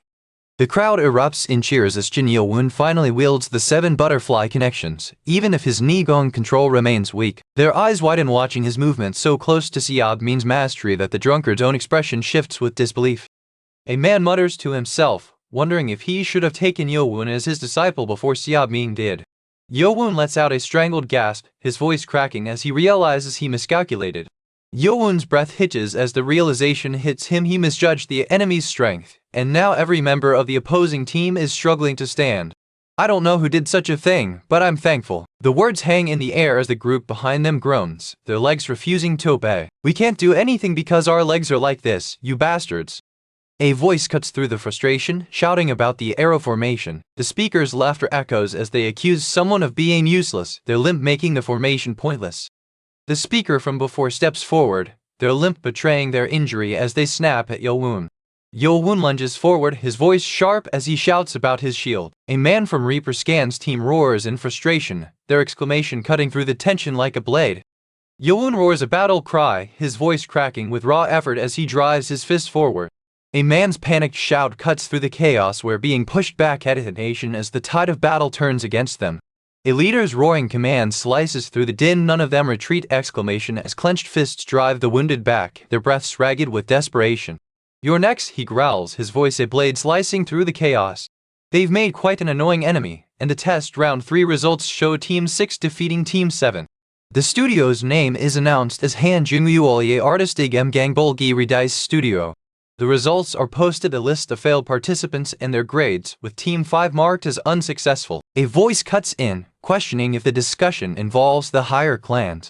The group test disrupted their path to the 3rd round, a setback that could reshape their standing. A voice warns that reassigning failed participants' roles will spark protests from the higher clans, whose heirs thrive within their own traditions while the lower clans lose their chance at the medicine ball and the precious library. A new directive is issued. All who pass the 2nd test must assemble at the Precious Library immediately. The Precious Library is now under Motto House's control, as declared in the announcement. A cadet questions whether this new location feels grander than the main hall of the Motto House, noting others have already trained on the 1st floor while he remained in the infirmary. A stern voice commands them to focus entirely on mastering the butterfly sword technique and the spring dance breathing method of the butterfly dance, dismissing distractions as wasted time. A man barks at the cadets, mocking their focus on the library's first floor while insisting they should prioritize mastering the fourth and fifth floor martial arts techniques. A cadet responds, dismissing Yeo-Woon's failure to reach the first floor as irrelevant, claiming no one could match the teacher's skill level. Yeo-Woon insists he's not wasting time on the first floor, claiming he's already scanning both the first and second floors thoroughly. Yeo-Woon mutters about the precious library's first floor, stunned by the sheer number of books surrounding him. Yeo-Woon confirms the scan of the 5-blade mastery arts is complete, his voice steady as he processes the data. Yeo-Woon checks the remaining time, his voice steady as he confirms the scan of 5-blade mastery arts is complete. He asks Nano how much time is left, then inquires about the total book scan so far. He pauses, then questions if he should explore the inner shelves beyond the outer border books. You seem like quite the expert, they say, eyes flicking to the gravestone jutting from the library floor. Is he the warrior who protects the first floor? The gravestone's inscription reveals it was left by the main academy's founder, a figure known as the Heavenly Demon Ancestor. A voice cuts in, questioning if the ancestor carved it into sapphire, hinting at a deeper mystery tied to the academy's origins. Yeo-Woon traces the poem etched into the stone, realizing the ancestor focused his nigong into his finger to write something nearly impossible to scratch. A second voice remarks that even with swords and vast nigong, people are too preoccupied with deciphering ancient texts to notice the ancestor's lingering power, suggesting Yeo-Woon's connection to the bloodline might be the key to unlocking this forgotten legacy. He almost walked past it too, as if such a gravestone with a poem carved into it was meant to be ignored. But then the stranger adds that the descendant of the heavenly family is part of this, though they seem unimpressed by the effort Yeo-Woon has put into protecting the site. There are traces of sharp objects on the back of it. Surface of the gravestone. According to the results, these are traces left by a sharp blade. Who would do something like this to the Heavenly Demon Ancestor's gravestone? The traces of the sword suggest deliberate damage, but the meaning behind it remains unclear. Show me the sword traces in augmented reality. Yeo-Woon studies the sword marks etched into the stone, noting how the force and angle of each strike differ. Nano interrupts, questioning if Yeo-Woon truly understood the difference between the sword traces. These weren't just normal sword traces.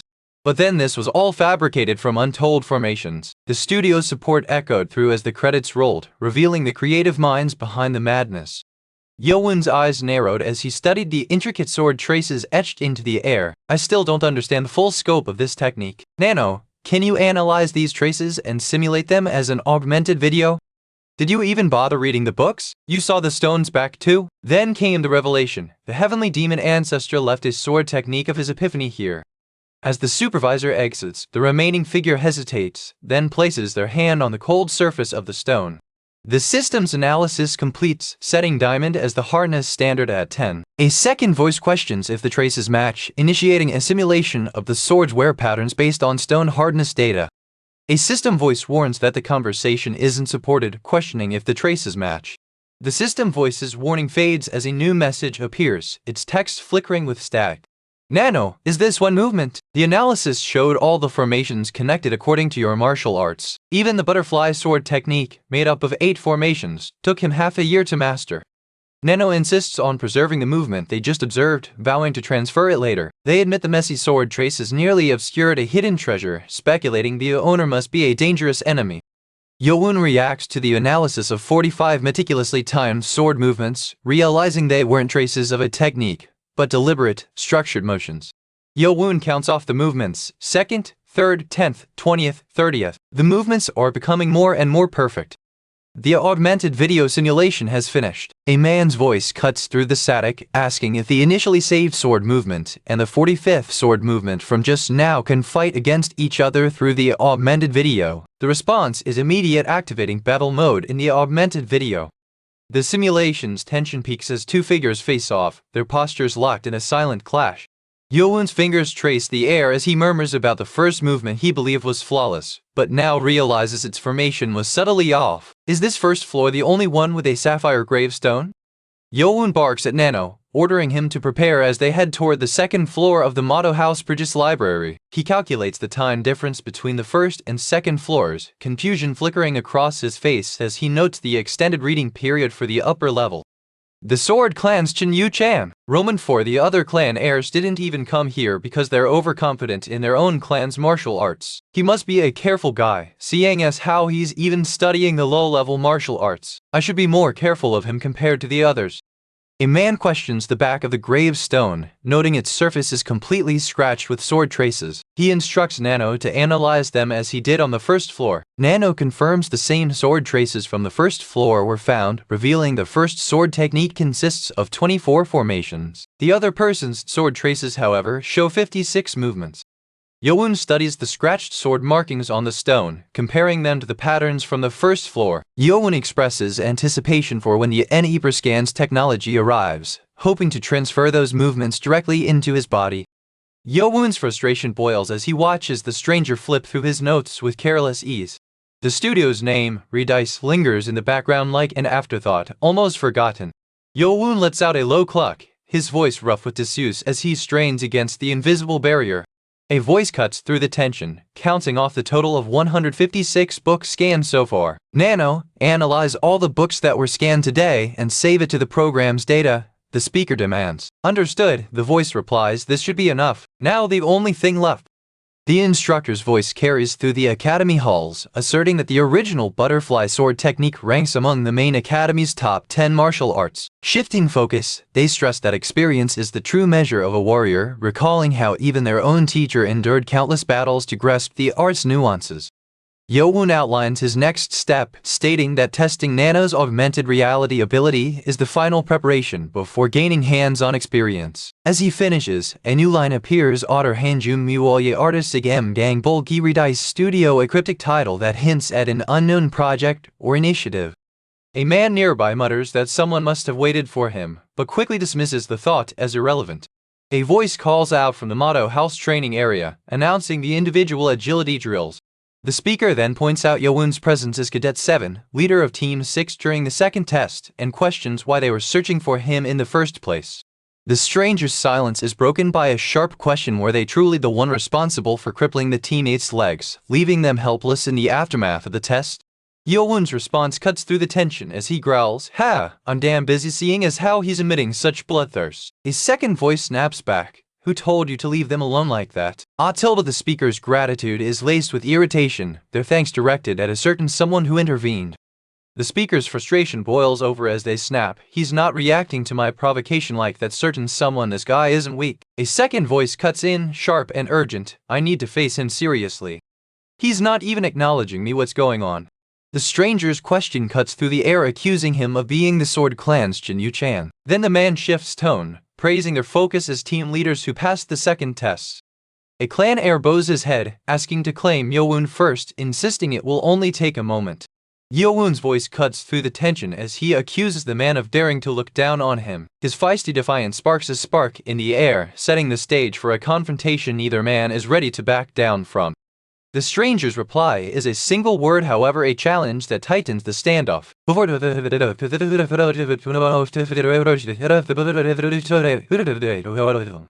Yeo-Woon's eyes narrow as he watches the stranger's simple formation to solve the technique he had just executed. Yeo-Woon's body betrays him, his balance falters and his arm stiffens with every step, as if something inside his chest is grinding against his ribs. The man's words are dismissive, insisting it'll only take a moment, but there's an edge to his tone that suggests he's already seen the cracks in Yeo-Woon's composure. The stranger's laughter cuts through the tension as he slams his palm against the ground, the force sending cracks spiderwebbing across the earth. "Oh well, is it given from your position?" "Nice to meet you, brother," he says, his voice carrying an edge of mockery. Is he making fun of me? Aren't I being hated too much? I guess it's given that you act like this since the clan did all that to you before.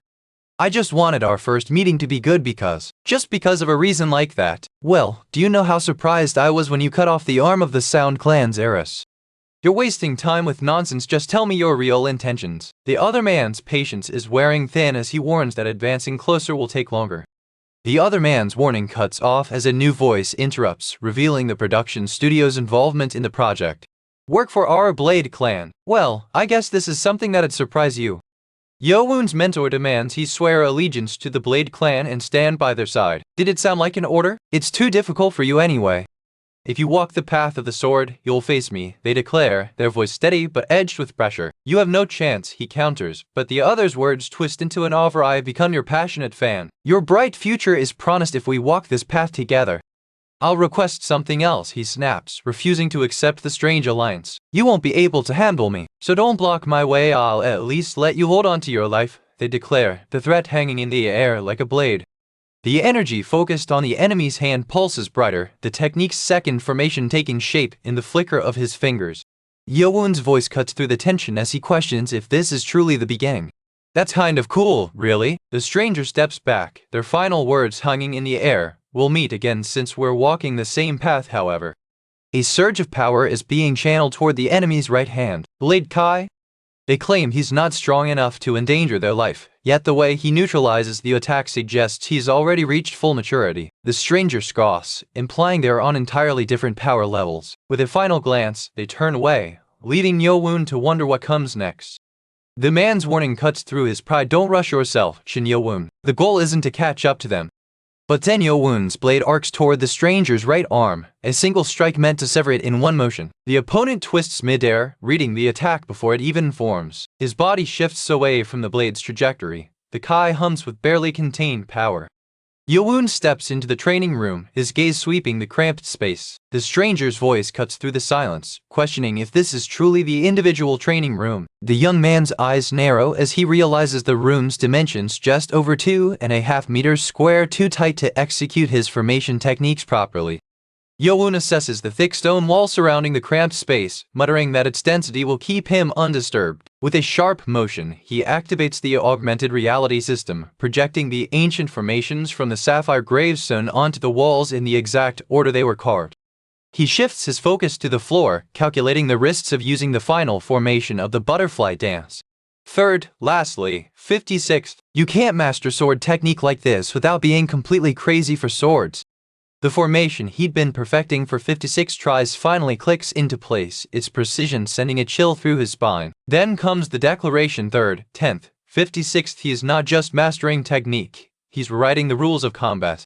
The augmented reality simulation completes exactly as it did on the floor, but with a crucial difference: the absolute formations carved first are now annulled by a single movement shift. What if I faced this absolute formation with the butterfly dance? There has to be a way to go up against it using the butterfly dance. The space between them hums with unspoken calculation as he locks eyes with the opponent, every movement a silent promise of defiance. Yeo-Woon's mind races as neural signals surge through his skull, triggering a cascade of pressure points along his neck. A tense moment as the figure moves with urgency. I was completely focused on the battle. Did I fall into a trance? Yeo-Woon's internal energy spiked dramatically, leaping from 30 years worth to 40. His senses sharpened as he felt the butterfly dance flowing through his body with newfound precision.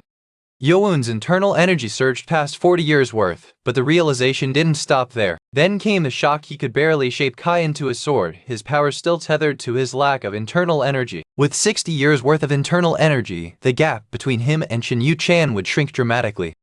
Yeo-Woon's frustration boiled over as he demanded to know how long he'd been in this state, his voice cracking with exhaustion. The transfer of ancient formations from the sapphire gravestones proved agonizing, his skull throbbing as the intricate patterns clashed with his unstable energy flow. Motto House Team 8 Quarters? The atmosphere shifts as a voice cuts through the training yard. Everyone is pushing themselves now, refusing to waste the 4 days of rest. Yeo-Woon's training concludes as the sun dips below the horizon, the transformation of his muscles and energy flow fully realized.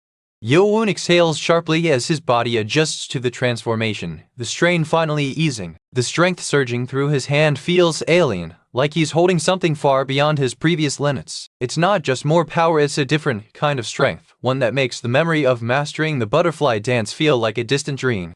Han you pervy, these are quite some muscles. It doesn't feel like my body, he mutters, confusion tightening his jaw. My skills weren't enough, he mutters, the words a raw admission of pride turned to humiliation. I was overconfident after hurting Cheon Moo-Jium. The stranger's eyes widen as he realizes the attacker was no common thug, but a trained assassin. Who would dare to strike a man who just moments ago humiliated a rival? The stranger's voice cracks with rage as they scream Cheon Yeo-Woon's name, fists slamming against the wall. Yeo-Woon nods silently, his voice steady as he vows to be more cautious, his focus narrowing on the task of breaking through a wall reinforced for decades. Does it mean my internal energy has surpassed its limit? Your muscles and energy flow have been pushed to their absolute limits. Yeo-Woon's voice carries a mix of frustration and determination as he questions whether his current power has reached the limit of his body's potential. Yeo-Woon stands in the basement, his hands trembling as he grips the sword. Yeo-Woon's grip on the sword falters as he shouts, "Time? What is this? Why does the absolute sword technique feel so off? Why does the movement feel so unsatisfying?" Yeo-Woon's voice cracks with frustration as he shouts, "The destructive sword technique was perfect both times. Why does the absolute sword technique feel incomplete?" Yeo-Woon's body tenses as his fingers brush against the hilt of his sword, the motion abrupt and unrefined.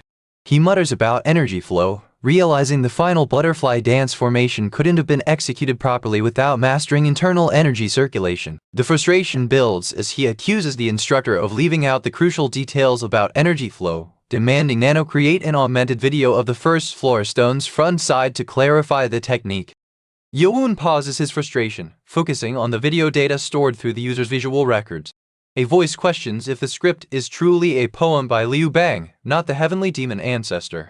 Yeo-Woon's close-up reveals the presence of something labeled 5009. Another figure speculates about small holes, wondering if they relate to blood pressure points, though doubts linger about their true meaning. He mutters to himself, realizing the first book he scanned with the nano device was about blood pressure points. A man nearby leans in, pointing out that the character for 816 has 3 strokes. He then gestures to the word wind, noting its 9 strokes and the dots beneath it, which align with the blood pressure point. He slams his fist against the table, eyes wide as he declares he's cracked the code to the hidden energy flow. Yeo-Woon's mind races as he resolves to head straight to the individual training facility. He needs to test the absolute technique using the precise energy flow he's just deciphered. Moments later, a voice cuts through his thoughts, a man introducing himself as the cadet Yumba. The stranger dismisses the duel as unnecessary, insisting it's not a test and he has no interest in wasting time. But then, the stranger mutters something about Reaper scans, Idont cutting off mid-sentence. The stranger scoffs, demanding to know why Yeo-Woon would risk a duel with critical information on the line. They imply his reason must be to assess the opponent's qualifications, mocking the idea that Yeo-Woon's past technique cutting off an enemy's arm could be anything but crude. Yeo-Woon remains silent, then abruptly shifts posture, signaling he's about to demonstrate the Moon Energy Blade clan's revered technique. They tense their stance, fingers twitching toward weapons, while Yeo-Woon's muscles ripple with restrained power, his body language betraying a readiness that defies the moment's fragile balance. Yeo-Woon grits his teeth, the sudden burst of strength leaving him breathless. A man watching the fight scoffs, expecting Yeo-Woon to showcase advanced skills against Cheon Yeo, but is stunned to find the young man hiding his true abilities. As promised, I have to give you the information. Wait, but first tell me, why did you request a duel? As expected, you don't really trust me. Yeo-Woon cuts in with a sharp question about the third test structure, insisting the duel's relevance is unclear. The test's objective is to select high-ranked warriors, individuals who possess advanced martial arts and at least 30 years' worth of internal energy. Among the cadets who passed the second test, only about 209 are considered advanced martial artists. The test isn't simply about mastering a technique, it's about creating an advanced martial arts form. A cadet speculates that if the third test was just about learning the martial art, over 809 would pass. This technique is said to be usable by high-ranked warriors of the cult, and the cadet recalls hearing about its origins from their father, created by the greatest swordsman of his time, the Sword Demon. This martial art was designed to counter Soren's 18 disciple formation and the even deadlier 108 disciple formation. An advanced martial art evolving into a terrifying sword formation is nothing short of extraordinary. The judge then clarified that he needed to confirm Yeo-Woon's proficiency before granting access to the next stage. A voice questions whether the group leaders will select their own members. He notes that cadets can refuse to join a group, but ordinary cadets have no choice but to rely on leaders to pass the test, asking if that's why the request was made.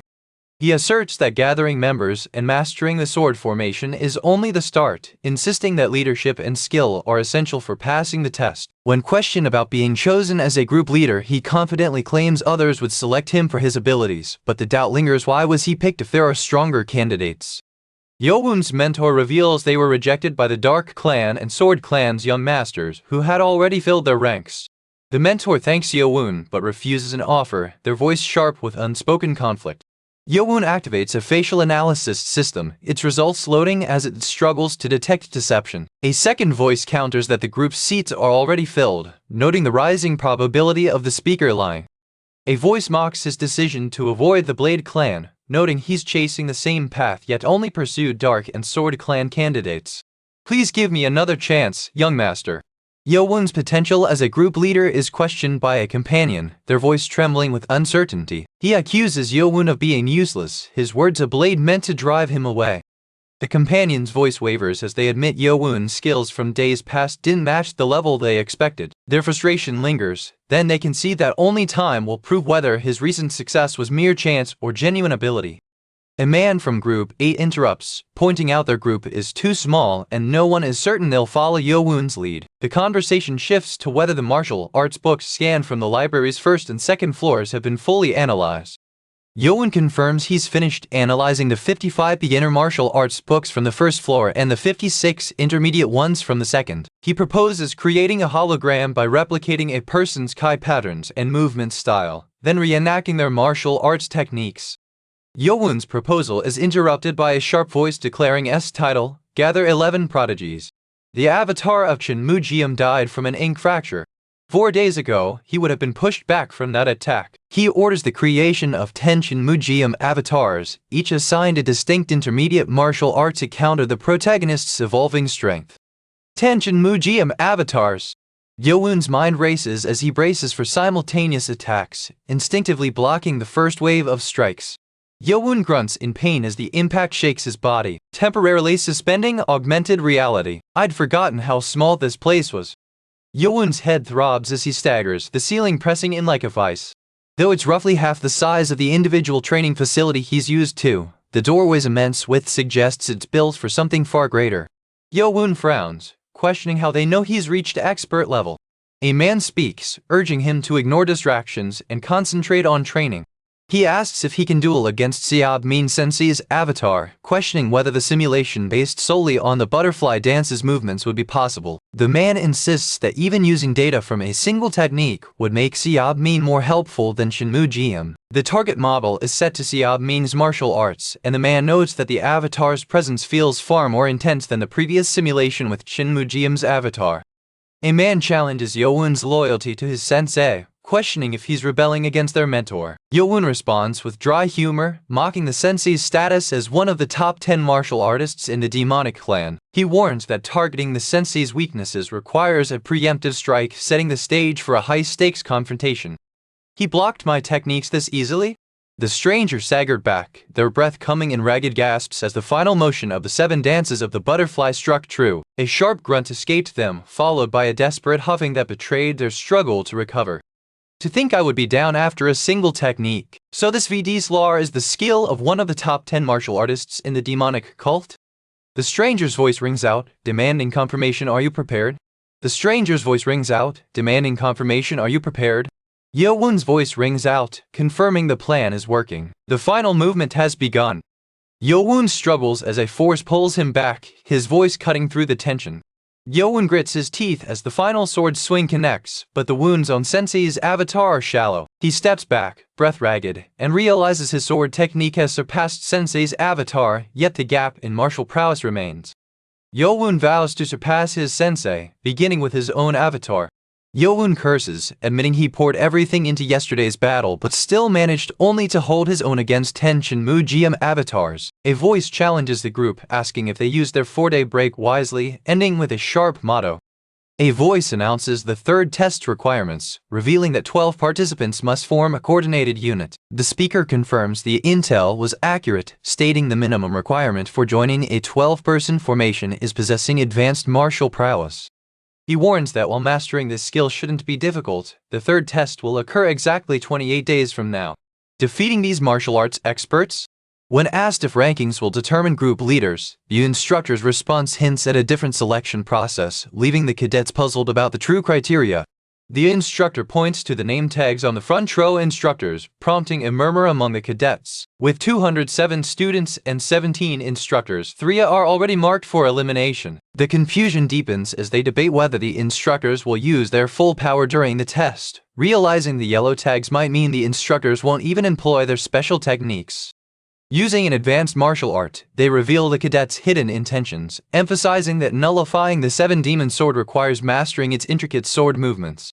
The instructor announces they have 7 days before the deadline, but no cadet steps forward to challenge the group. Then comes the second name, the man who shattered the Poison Clan's Vice Lord candidate Cheon Yeo-Woon and ascended to lead Group 12, Beakgi. Novel Chapters 4041 reveal Redeye Studios' creative hand in shaping the story's direction. 2 guys I didn't expect have volunteered, and the energy in the air is electric. But then, the focus shifts to Group 129 Loek, who's stepping in for Cheon Yeo-Woon. Instructors, who among you is willing to entertain 70 of them? He warned them not to grow too attached to their cadets, knowing the trials ahead will test more than just skill. Senior Officer Martial Instructor Ho Jin Chang lets out an audible start, his surprise evident as he processes the situation. He says there's no need for him to volunteer if Yeo-Woon is taking charge, shifting responsibility onto the young protagonists. The leader of Group Cadet Number 1 is clearly the target of this rivalry. A voice cuts through the tension as someone volunteers to take on Cadet Number 18, their laughter echoing with confidence. Meanwhile, the ZND Tests Group Supervisor, a martial instructor named Sang Moon-yo, steps forward, his presence adding weight to the unfolding rivalry. The stranger raises their hand, palm glowing with dark energy. They execute the flowing cloud palm, a technique ranked 9th in the main branch's hierarchy. Yeo-Woon grits his teeth, frustration evident as he admits he is forced to wield the Seven Demon Sword rather than his own poison arts. But then his expression shifts. Something about the sword's movements feels eerily familiar, as if echoes of a past life linger in the blade's rhythm. Yeo-Woon's calm demeanor shocks the observer as his blocked attacks radiate raw kai through palm techniques. The Sapphire's only real difference is that the Seven Demon Sword only has 12 sword movements, which is half of the 24 in the destructive sword techniques. There's no way to be certain, but the sword demon might be the one who left all those countless sword marks. A man acknowledges Yeo-Woon's skill, calling him an expert like himself, but slightly more skilled. Yeo-Woon realizes the opponent's ability to block his palm techniques with just an advanced martial art suggests deeper combat experience.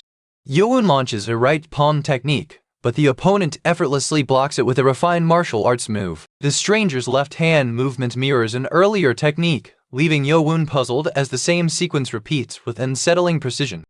The opponent's voice cuts through the tension, shouting that the situation has flipped and the challenge is now far greater. He actually managed to defeat an instructor with a kai blade, but then comes the revelation. The instructor already reached expert martial prowess, surpassing expectations. The stranger before him declares Yeo-Woon a true genius, praising his earned right to lead the third test group. But the speaker hesitates, their gaze lingering on the name tags, questioning why only one person can claim a single tag, as if the wording itself holds hidden meaning. Yeo-Woon cuts off the thought, insisting that his actions here will determine his future. Despite facing an instructor, Yeo-Woon isn't nervous, he's eager. It's time to end your lucky streak. I'm going to crush you in front of everyone. Yeo-Woon lets out a low laugh, challenging his opponent with a question about the butterfly dance. The other man responds with a boast about his skill, but admits he still lacks the internal energy of a true expert. Letting Yeo-Woon have the first move, he claims, is proof that the opponent is underestimating him. Yeo-Woon's opponent assesses his defensive technique, recalling the 10-star defensive technique. Yeo-Woon then declares, "I'll finish this in one attack." Yeo-Woon's opponent's eyes widen as his strike cuts through the air with blinding speed. Yeo-Woon's opponent grunts in exertion as the force of the attack sends him 5 steps backward, even after he blocked it with the 7-star kai technique. His internal energy is strong, but the opponent's external power rooted in the previously mastered 7-star defensive skill is overwhelming. The air crackles with unspoken tension as Yeo-Woon's opponent looms over him, fists clenched. A mocking laugh cuts through the air as the stranger's voice rings out. His kai is still a bit shy of that of a true expert. "You think you can run away? I can see the Seven Demon Sword's power. Even without nano guidance, I can tell his sword techniques are unstable." The stranger's rage boils over as he realizes his plan failed, screaming that he'll end this with his second technique. The stranger's disbelief turns to fury as he realizes Yeo-Woon dismantled the Seven Demon Sword's techniques with nothing but the simplest movements of the butterfly dance. He raises his hands, channeling energy into the 10-star kai technique, a method meant to crush Yeo-Woon's internal organs and finish this fight. The stranger's furious exclamation echoes through the air as he watches Yeo-Woon dismantle the Seven Demon Sword's techniques. Yeo-Woon's voice cuts through the chaos as he repeats the activation command for his regeneration ability. Yeo-Woon's breath comes in ragged bursts as he stares at his trembling hands, voice cracking with disbelief. He grits his teeth, the sound of his own frustration echoing as he shouts, "Kug, I just need to withstand it with my Kai armor." The monster's guttural roar shakes the ground, a primal sound that sends a tremor through his resolve. He could become a threat.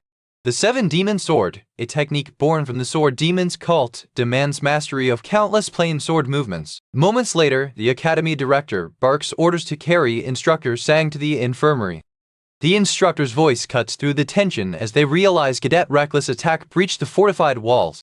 Shit, the cadets are going to think lightly of us at this rate, having lost twice already. With skills and talent, it should be possible for one to surpass their instructor instead of being happy for the next generation. The instructor gets carried away in the heat of the moment, selecting Cadet 18 without recognizing their hidden potential.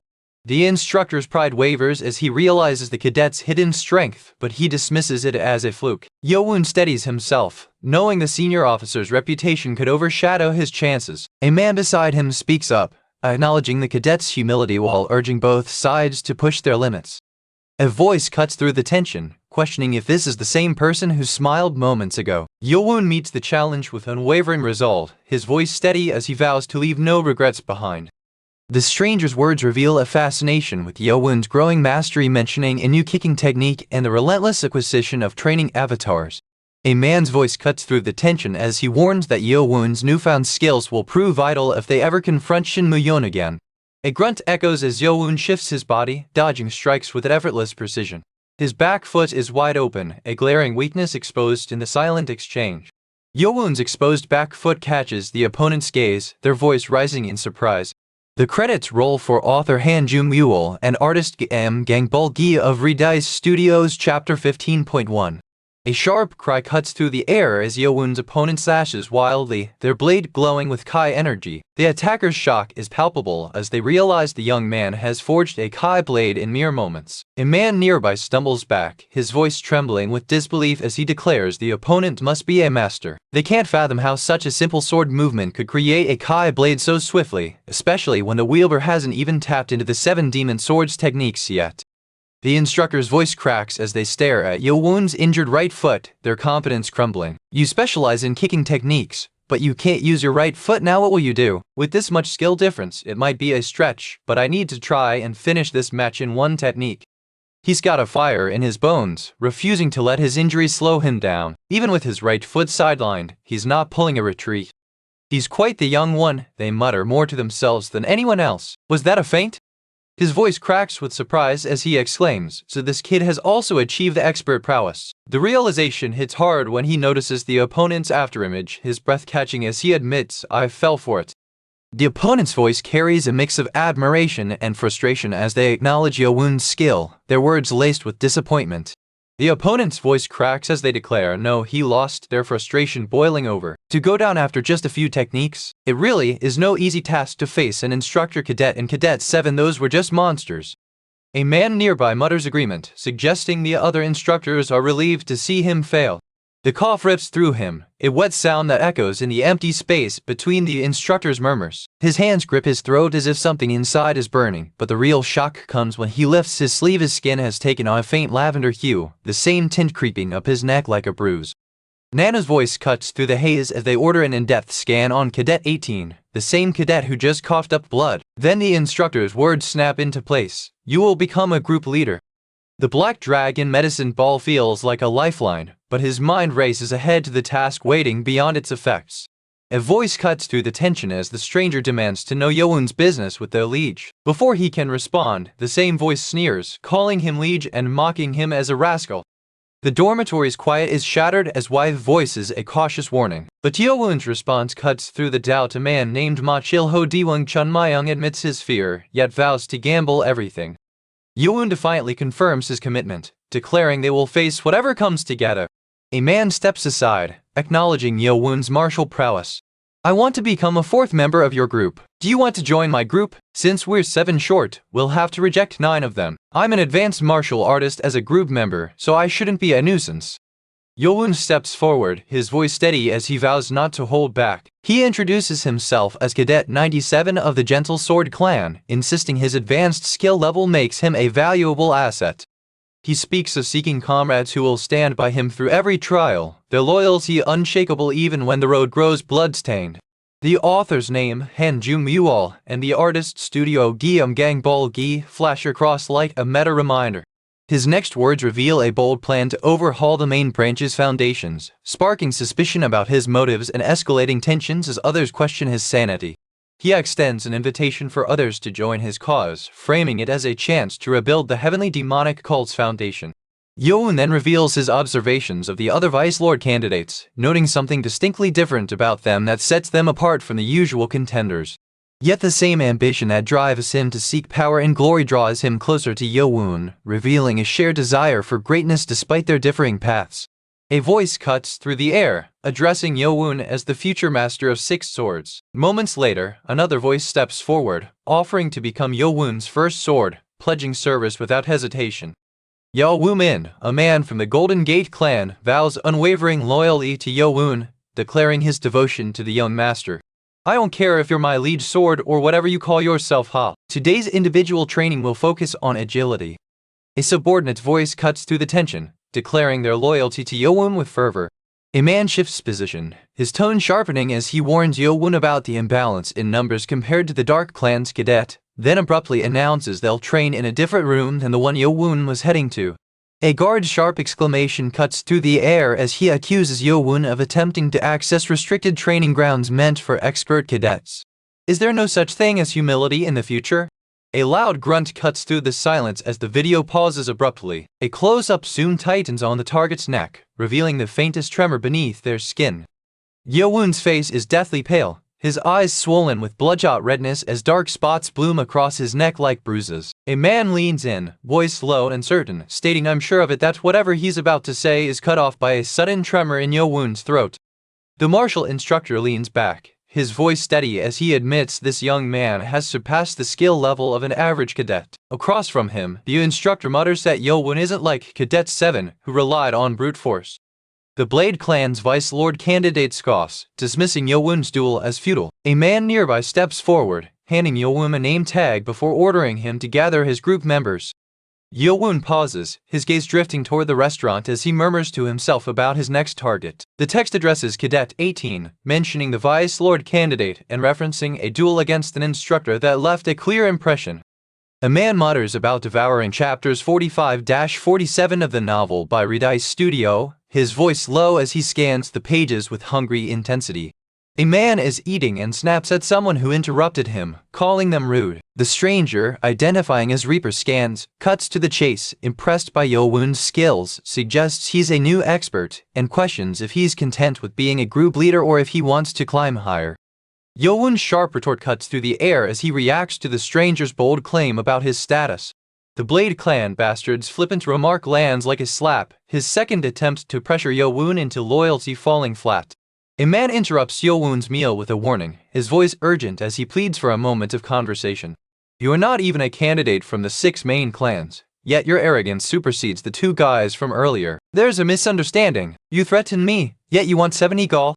I saw you during the duel earlier, your face was as pale as white, and there were red spots on your neck, even though I've been vigilant about Cheon since being assigned to Group 12. The speaker insists they lack martial arts expertise, but insists the symptoms were unmistakable micropoison, a lingering trace from past food poisoning. I'm sorry, but could you check up on my friend? I think he's been poisoned.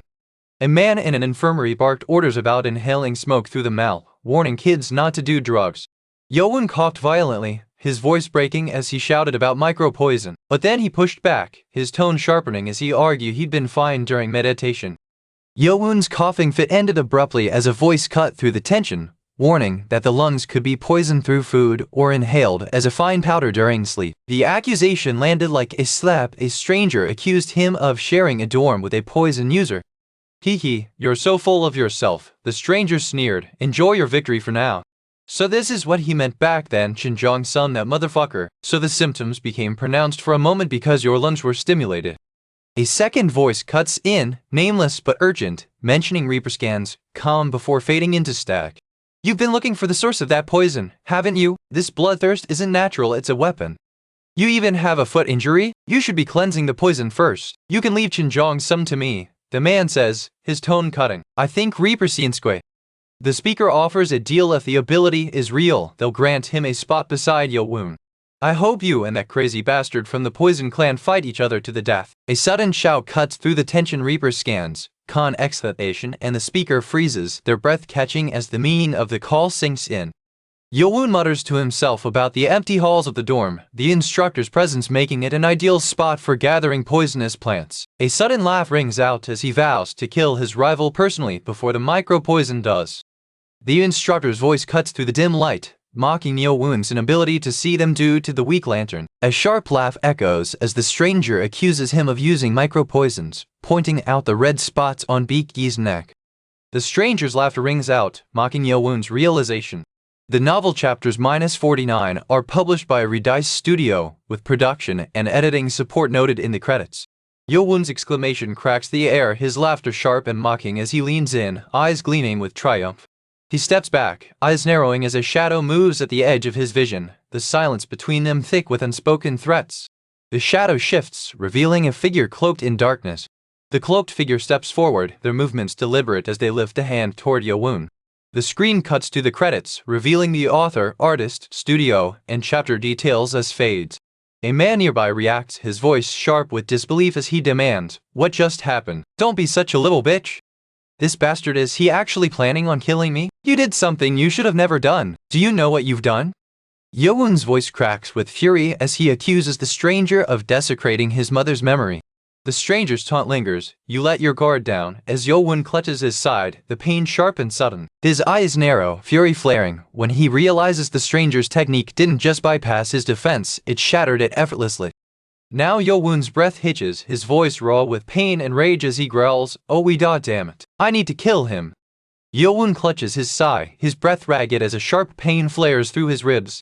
The poison in his dantian, its 4th level, has stabilized 7 types of venom within him. This was the acid poison, the deadliest among them. The system identifies a powerful acidic poison on his face and hands, triggering emergency defense mode to neutralize the toxin and repair his damaged skin. Yeo-Woon's breath catches as he stares at his hands, the poison's effect vanishing in an instant. Yeo-Woon's frustration cracks as he realizes the poison's effects are fading, his voice rising with barely contained rage. "Poison, poison, goddamn poison. Of course, as a member of the Poison Clan, you'd want to use poison. I don't want to let shitty-ass guys who use poison live any longer." Yeo-Woon's body convulses as the poison's grip tightens, his fingers clawing at his throat while his breath comes in ragged bursts. He chokes on his own breath, his voice breaking as he pleads, "Please? You want to live? You want me to spare you?" Another voice, rougher this time, snaps at them. "Another debt in that?" Production notes flash briefly, "Yet you may. That bastard will never forgive me." His voice echoed through the air, sharp and commanding. A figure stepped forward, their tone laced with fury as they accused him of ignoring the scream for help. The dormitory for instructors was close by, they snapped, demanding to know why he hadn't intervened. "Is this the hand you used to spray poison on my face?" After analyzing his pronunciation and lip movement, it's likely he said, "No, not this hand. Instead, I'm going to torture you so bad you'll beg for me to kill you now." A frustrated sigh escapes the author as they scribble notes, their frustration evident in the messy scrawl. "I don't remember right, Beak-Gi. Why did I use something like a micro-poison on Beak-Gi? Got a micro-poison. When did I first learn about micro-poisons?" Yeo-Woon asked how long the poison would take to work, and the other man replied it would be effective in under a year, which sounded reasonable. The stranger then questioned if people lacking internal energy would notice the poison's effects, noting that someone without any internal energy would never detect it. Yeo-Woon's fingers tightened around the edge of the table as the stranger's words settle. Less than a year later, the passing of the Lord spread across the demon cult. A man's voice cuts through the tension as he warns, "You saw me hand the poison, didn't you?" The words hang in the air before a fragmented message emerges, ill-themed. "My mother, years have passed since the guild wanted to tell everyone it wasn't my mother who did it. I'm sorry, mother. No matter how much I train, I don't think I can defeat this crazy monster. Since I can't kill you, I'll just destroy your dantian." The pressure point he's trying to release feels like a storm trapped inside him, threatening to rupture. Before Yeo-Woon can respond, the stranger's hand slams against his chest, a warning that cuts deeper than any blade, revealing his mother's role would unravel everything, even as the truth burns in his veins. The stranger's voice shakes with conviction as they name the Poison Clan, their tone laced with guilt. If this is true, they mutter, did I just vent my anger on someone who's innocent? I was the Poison Clan, wasn't I? Yeo-Woon's silence stretches, his eyes narrowing until the stranger finally snaps shut it. The blow sends him reeling, a guttural scream tearing from his throat as his body convulses. My internal energy is dispersing. A sigh escapes the infirmary as someone clutches their chest, their voice trembling with unease. Should I have some antidotes ready, you? Please do something about him. What in the world did you do that he ended up this way? This crazy song of a bitch, Cheon Yeo-Woon. The credits roll, revealing Redice Studios' production support as the story concludes. The Poison Clan's most devastating martial art, the Poison of Destruction, is the only thing that could have caused such devastation. Its destruction has caused the poison to spiral out of control inside Yeo-Woon's body. Though they admit they're not a martial artist themselves, they understand how vital Danshin's are to the Poison Clan's power. Gasps echo as the blood's putrid scent fills the air, a stark reminder that he's still clinging to life despite the poison coursing through his veins. As credits flicker into view, the author's name and studio logo etched in the margins like a silent promise. Yeo-Woon's voice cracks with frustration as he shouts at Nano, demanding to know why the system won't let him transfer his DNA into Cheon Jong-sum's body to save him. Nano's response is clipped, questioning if there's any other way to help. A man nearby mutters about augmented reality overlays, his fingers tracing symbols in the air as if mapping out a complex formula. A man nearby frowns, his voice sharp with confusion as he questions the herbal medicine brewing in a nearby pot. Yeo-Woon insists he's preparing an antidote to stabilize the situation, but the man beside him reacts with disbelief. Yeo-Woon's explanation about using detoxifying herbs is met with skepticism. Detox herbs can be deadly if misused. The stranger's doubt lingers as he asks, could you trust me? The stranger exhales in relief, noting that Yeo-Woon swallowed the full antidote but warns he still needs to stop the poison from spreading. The stranger then apologizes for the trouble, questioning if destroying the Danshin was necessary. You're the one who caused this mess, so you'll be the one to fix it. He's still young, maybe he acted like an adult, but the consequences will follow. See the foolishness of a 15-year-old. If you've made up your mind, there's no helping it. The voice behind him sighs, urging him to return home before it's too late. Becoming stronger is all that matters now. The power surging through his veins wasn't just a gift, it was a weapon forged by Nano's technology. This guy's choices aren't flawless, but his mind works differently from the other Vice Lord candidates. Yeo-Woon hesitates, his voice carrying an uncertain edge as he murmurs perhaps before turning away. We were supposed to go together at midnight. He speaks of the dorm, of isolation, and the cold truth that he has no one there. Before he can vanish, his voice lingers with a question, something unspoken, a thread of tension waiting to unravel. Yeo-Woon nods, confirming that's what happened. They're certain Yeo-Woon had his reasons, but they insist they still need to grow stronger. Yeo-Woon admits his error, acknowledging that his outburst was a mistake and that he acted impulsively without thinking. The cadet steps forward, bowing respectfully before addressing the director with his full name. The director's gaze lingers on the cadet's full name, their expression tightening as they study the unfamiliar title. Since I had to spend time writing an incident report because of you, they say, their tone sharp with irritation. First, let's deal with public matters. A harsh order echoes through the empty room. They demand he forfeit his tag and face 5 in the detention center's empty chamber training. A cadet barked an order at Yeo-Woon, demanding he surrender his yellow name tag and prepare for 5 days of training. Yeo-Woon shot back, insisting he wasn't expelled. The young man countered by calculating his options, realizing he'd have just 1 day to reclaim a yellow tag after 5 days in detention. That punishment would have stripped him of all chances, but this was a small opportunity being offered. The stranger gasped, their voice trembling as they described an incredible aura radiating from Yeo-Woon, something even their abilities couldn't comprehend. They weren't acting as a director, but as a sunbi, someone with more experience reminding him of his mistakes. Moments later, the credits rolled. Author Han Jung-Woo, artist M. Gang Bul-gi, and Redice Studios Chapter 17, a story that balanced fiery passion with calm restraint, all under 25 years of age. I'm extremely disappointed. I'm really sorry. Sorry my ass. That really the best you could do? A voice snaps, you were worried he might die, so you brought him to the infirmary. Because you didn't want to be expelled? The rebuke escalates as they accuse him of endangering himself by keeping someone who might seek revenge alive. Why did you keep someone that might take revenge alive? Don't just think 1 move ahead, think at least 3 to 4 moves ahead. The second question follows swiftly. For what reason did you join the demonic academy? It's to become stronger than anyone else. Is anger and revenge your reason for existing? What fuels you to become stronger? As the Vice Lord candidate, do you really plan on letting those emotions decide everything until you reach your goal? Do you understand what I'm saying? If you truly desire to make it through here and become the future of the cult, you must be hot-hearted but cool-headed.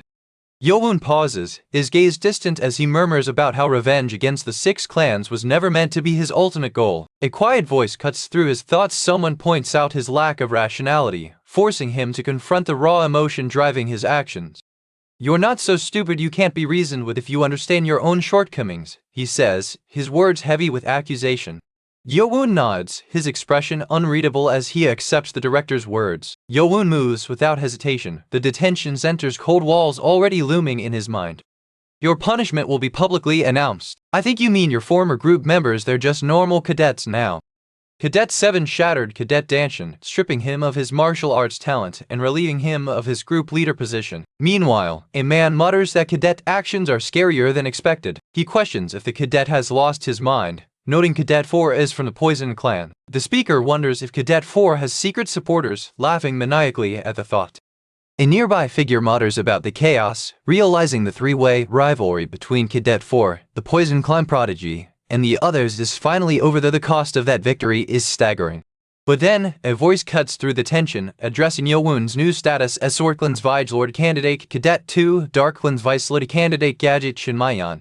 Before anyone can react, a sharp exclamation cuts through the name. BK Gia echoes, sending ripples of recognition through the crowd. The next DIV, around IOPM words that send a ripple of unease through the crowd. The air hums with unstable energy, the simulations collapse, sending a ripple through the dimly lit chamber.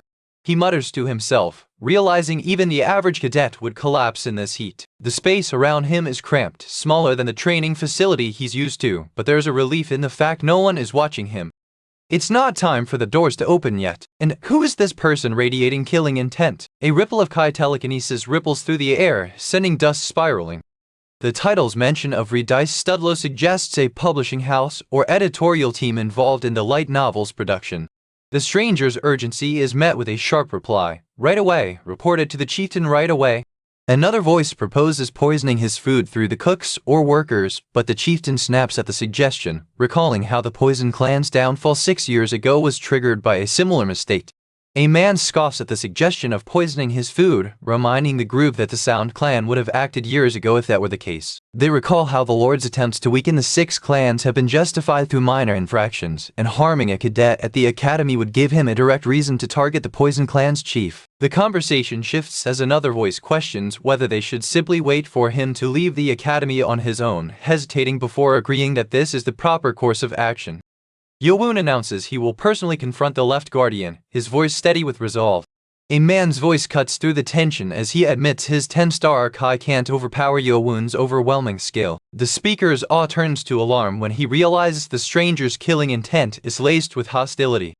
The speaker's voice cracks with disbelief as they realize the young man is brute-forcing his way through their Kai, bypassing internal energy entirely. The system alerts them to a surge of hostile energy, triggering an emergency defense protocol. Is this the chieftain of the Poison Clan? The one with the uncanny demonic poison staff? Even though I haven't been able to get my revenge yet, would you look at this? Despite being only 15, while staring at death, he's glaring at me instead of backing down. That arrogant look is still on his face, unshaken by the earlier clash. "You're still glaring at me?" I knew his hatred ran deep for him to destroy Jong Sum's Danshin, but this much. To threaten this old soul. "If I kill you and disintegrate your body with acid, who will ever find out?" A man's voice cuts through the tension as he acknowledges Yeo-Woon's sharp mind and combat skills, noting how far ahead of his age they are. The stranger's threat hangs heavy. He admits he can't kill Yeo-Woon here, but vows the academy will crush him, breaking his body and skin until his animals and Danian are fed. A pause lingers before the stranger's final words. "It would be a shame if I just left like this, so I shall leave you with a small present." Then, a sudden shift as the stranger's voice echoes telepathically, urging Yeo-Woon to reunite with an old man soon.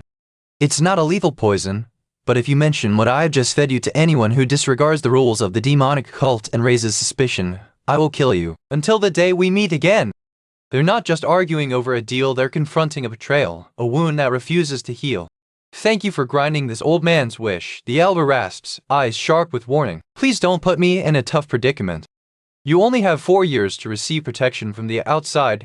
Yeo-Woon coughs violently as a toxic substance enters his mouth, struggling to expel it from his body. Things would have gone according to your plan if I didn't have the nanotech in my body, the speaker growls, their frustration evident. Understand this toxin will be extracted and expelled. The user's metabolism surges as the process accelerates, with the author's name and studio credit appearing. The air crackles with insane energy as the surroundings warp slightly.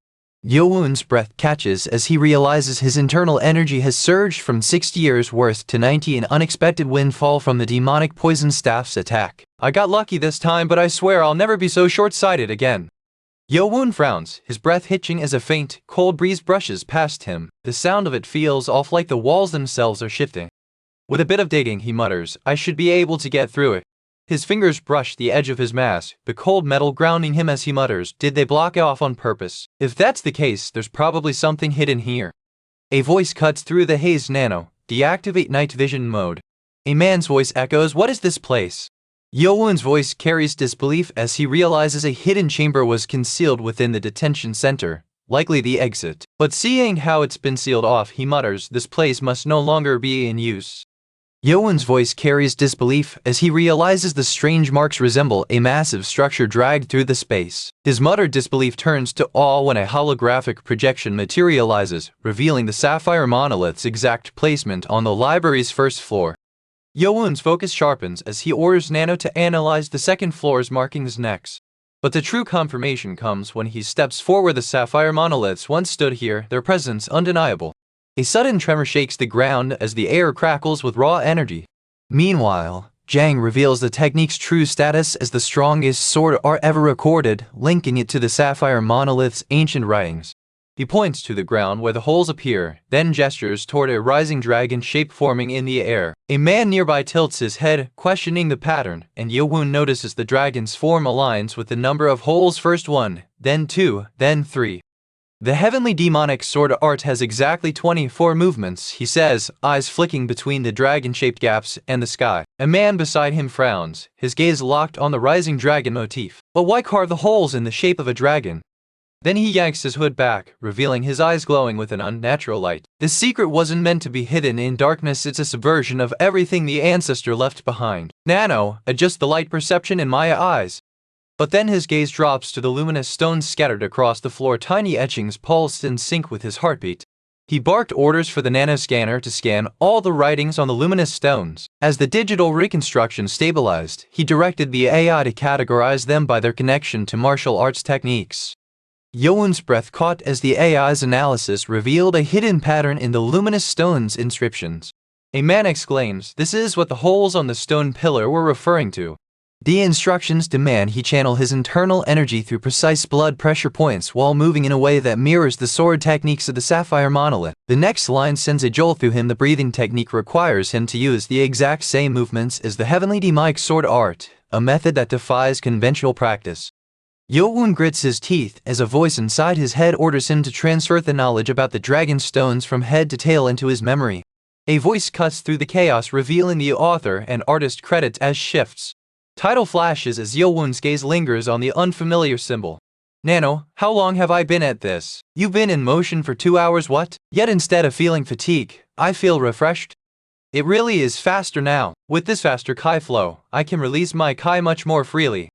Yeo-Woon finally grasps how the Hujanu Mike Teol breathing technique works. Its seamless fusion of sword movement and breath control makes perfect sense now. The heavenly demon ancestor was truly a godly being. 4 name tags belong to the Blade Clan's candidate, 2 to the Sword Clan's, and the Nihility Clan's cadet also has 2, but the leaders are stunned to learn the final remaining name tag belongs to instructor Ho Jin Chang. The rumors suggest they've apparently reached proficient expert martial prowess or even true expert levels. Meanwhile, the names Apples, Woon Chun, and Ho Di Myung surface as the targets of their scorn, labeled as those bastards for their perceived failures. Their sudden unease betrayed their true colors. This path was never meant for them. They grumbled about over-preparing, the frustration evident as they downplayed the loss of 2 enemies. A man responds by dismissing further talk, insisting they focus on mastering the 7 demon sword techniques before dinner.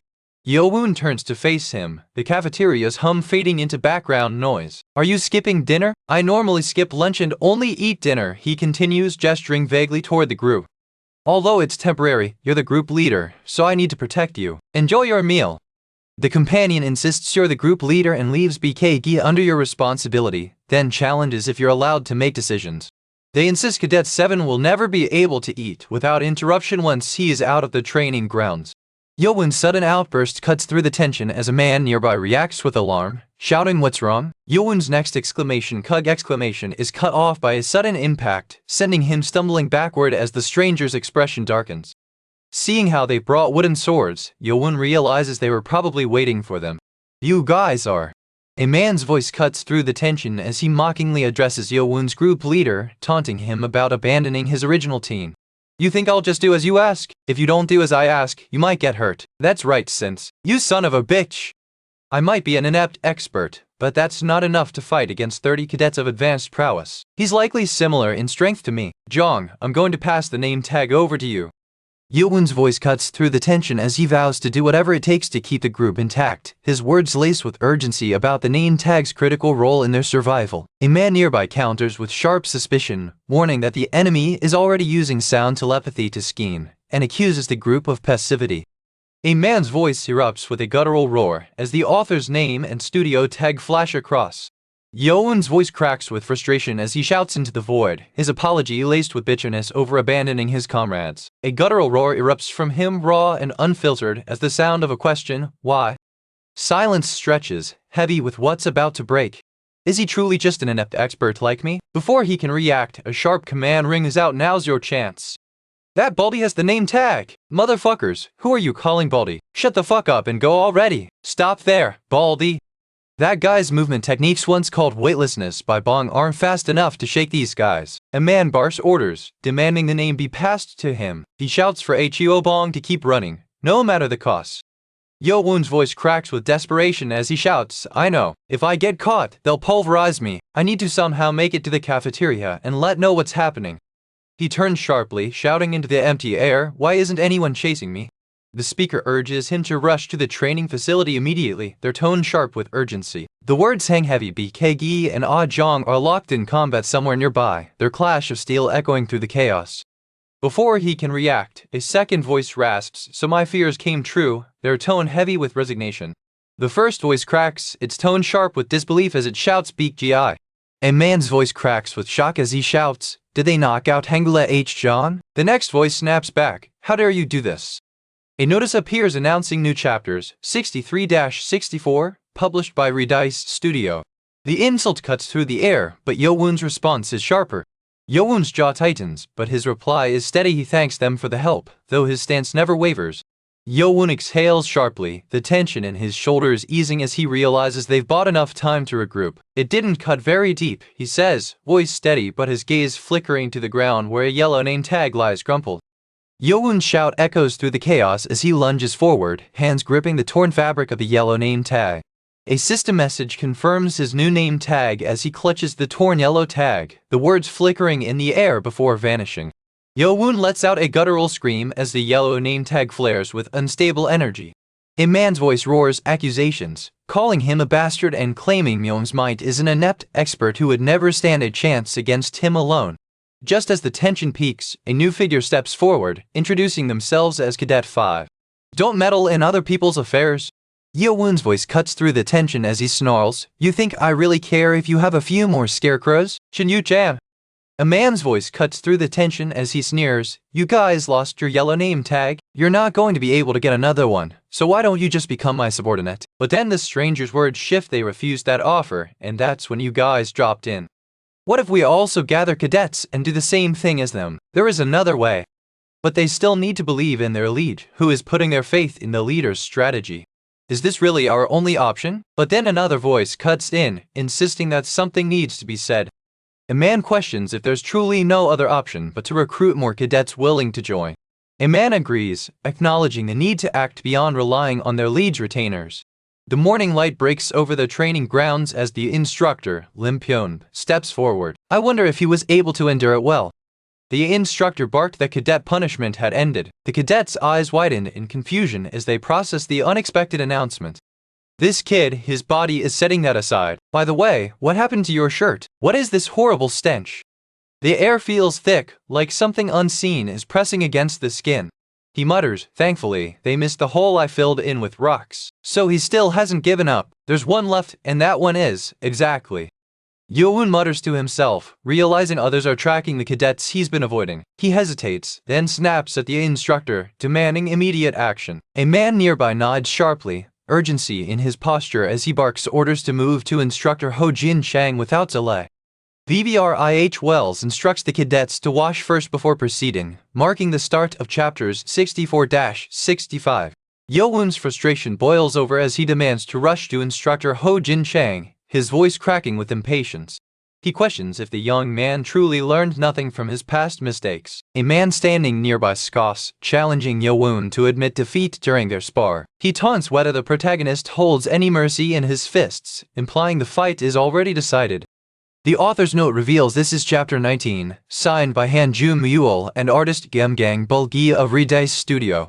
You're really asking me to be cadet retainer? You must be out of your mind, he snaps, his voice cutting through the air. I was wondering what nonsense you'd spew, just fuck off. Yeo-Woon slumps forward, his voice heavy with frustration as he counts off his rejections. The fourth rejection cuts through his resolve, but he exhales sharply, steadying himself. Before he can demand answers, a sharp cry cuts through the air, a man's voice screaming liege. A man's voice booms out, addressing Cadet 7 directly. For one of my top sparring candidates to come here on his own, I Cadet 7, Cheon Yeo-Woon. The stranger's words carry a challenge, offering a fight either with a wooden sword or barehanded. The stranger's challenge is met with disbelief as a cadet stammers, "What a strong fighting spirit. Now, come on son, I'll let you have the first strike in the demonic cult where power is everything. I'm eager to learn from you. I've already fully analyzed your blade techniques." Yeo-Woon's blade clashes against a steel weapon, the impact reverberating through the air. VK's voice cuts through the noise as he questions why Yeo-Woon resorted to his sword technique instead of a blade technique. The tension thickens as Yeo-Woon's movements reveal a calculated strategy, each strike deftly countering the fifth sword technique progression. A man's voice interrupts, counting off the number 7, his tone laced with skepticism. The air crackles as the demon Gword's blade shifts through 4 rapid slashes, each strike weaving into the next in a dazzling display of precision. A man in the shadows watches, his voice cutting through the chaos. This sword technique, it's not blocking. Yeo-Woon barks a command, his voice sharp with urgency as he orders the preparation of his defensive KGH. Yeo-Woon releases a guttural roar, his voice cracking with exhilaration as he realizes the attack mirrored the augmented reality simulation perfectly. But the instructor's spirit hasn't broken. He swings his blade again, the duel's final clash looming like a storm ready to erupt. "It's a good thing you used 10-star Kai to endure that sword technique," he mutters, his tone laced with both relief and quiet pride. "But I wasn't going easy on him either," he adds, his blade rising again. "You've earned this commendation, Cheon Yeo-Woon." The opponent's eyes narrow as they realize Yeo-Woon just expelled their Kai, a move few could pull off. They scoff, recalling tales of master martial artists who can purge foreign energy from their bodies.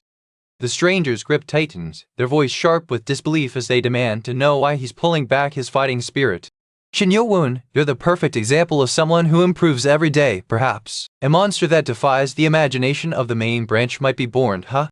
The instructor finally admits that Yeo-Woon has surpassed them, acknowledging his leadership potential. The instructor's words hang in the air as Yeo-Woon's classmates erupt in wild cheers, their voices rising in triumph.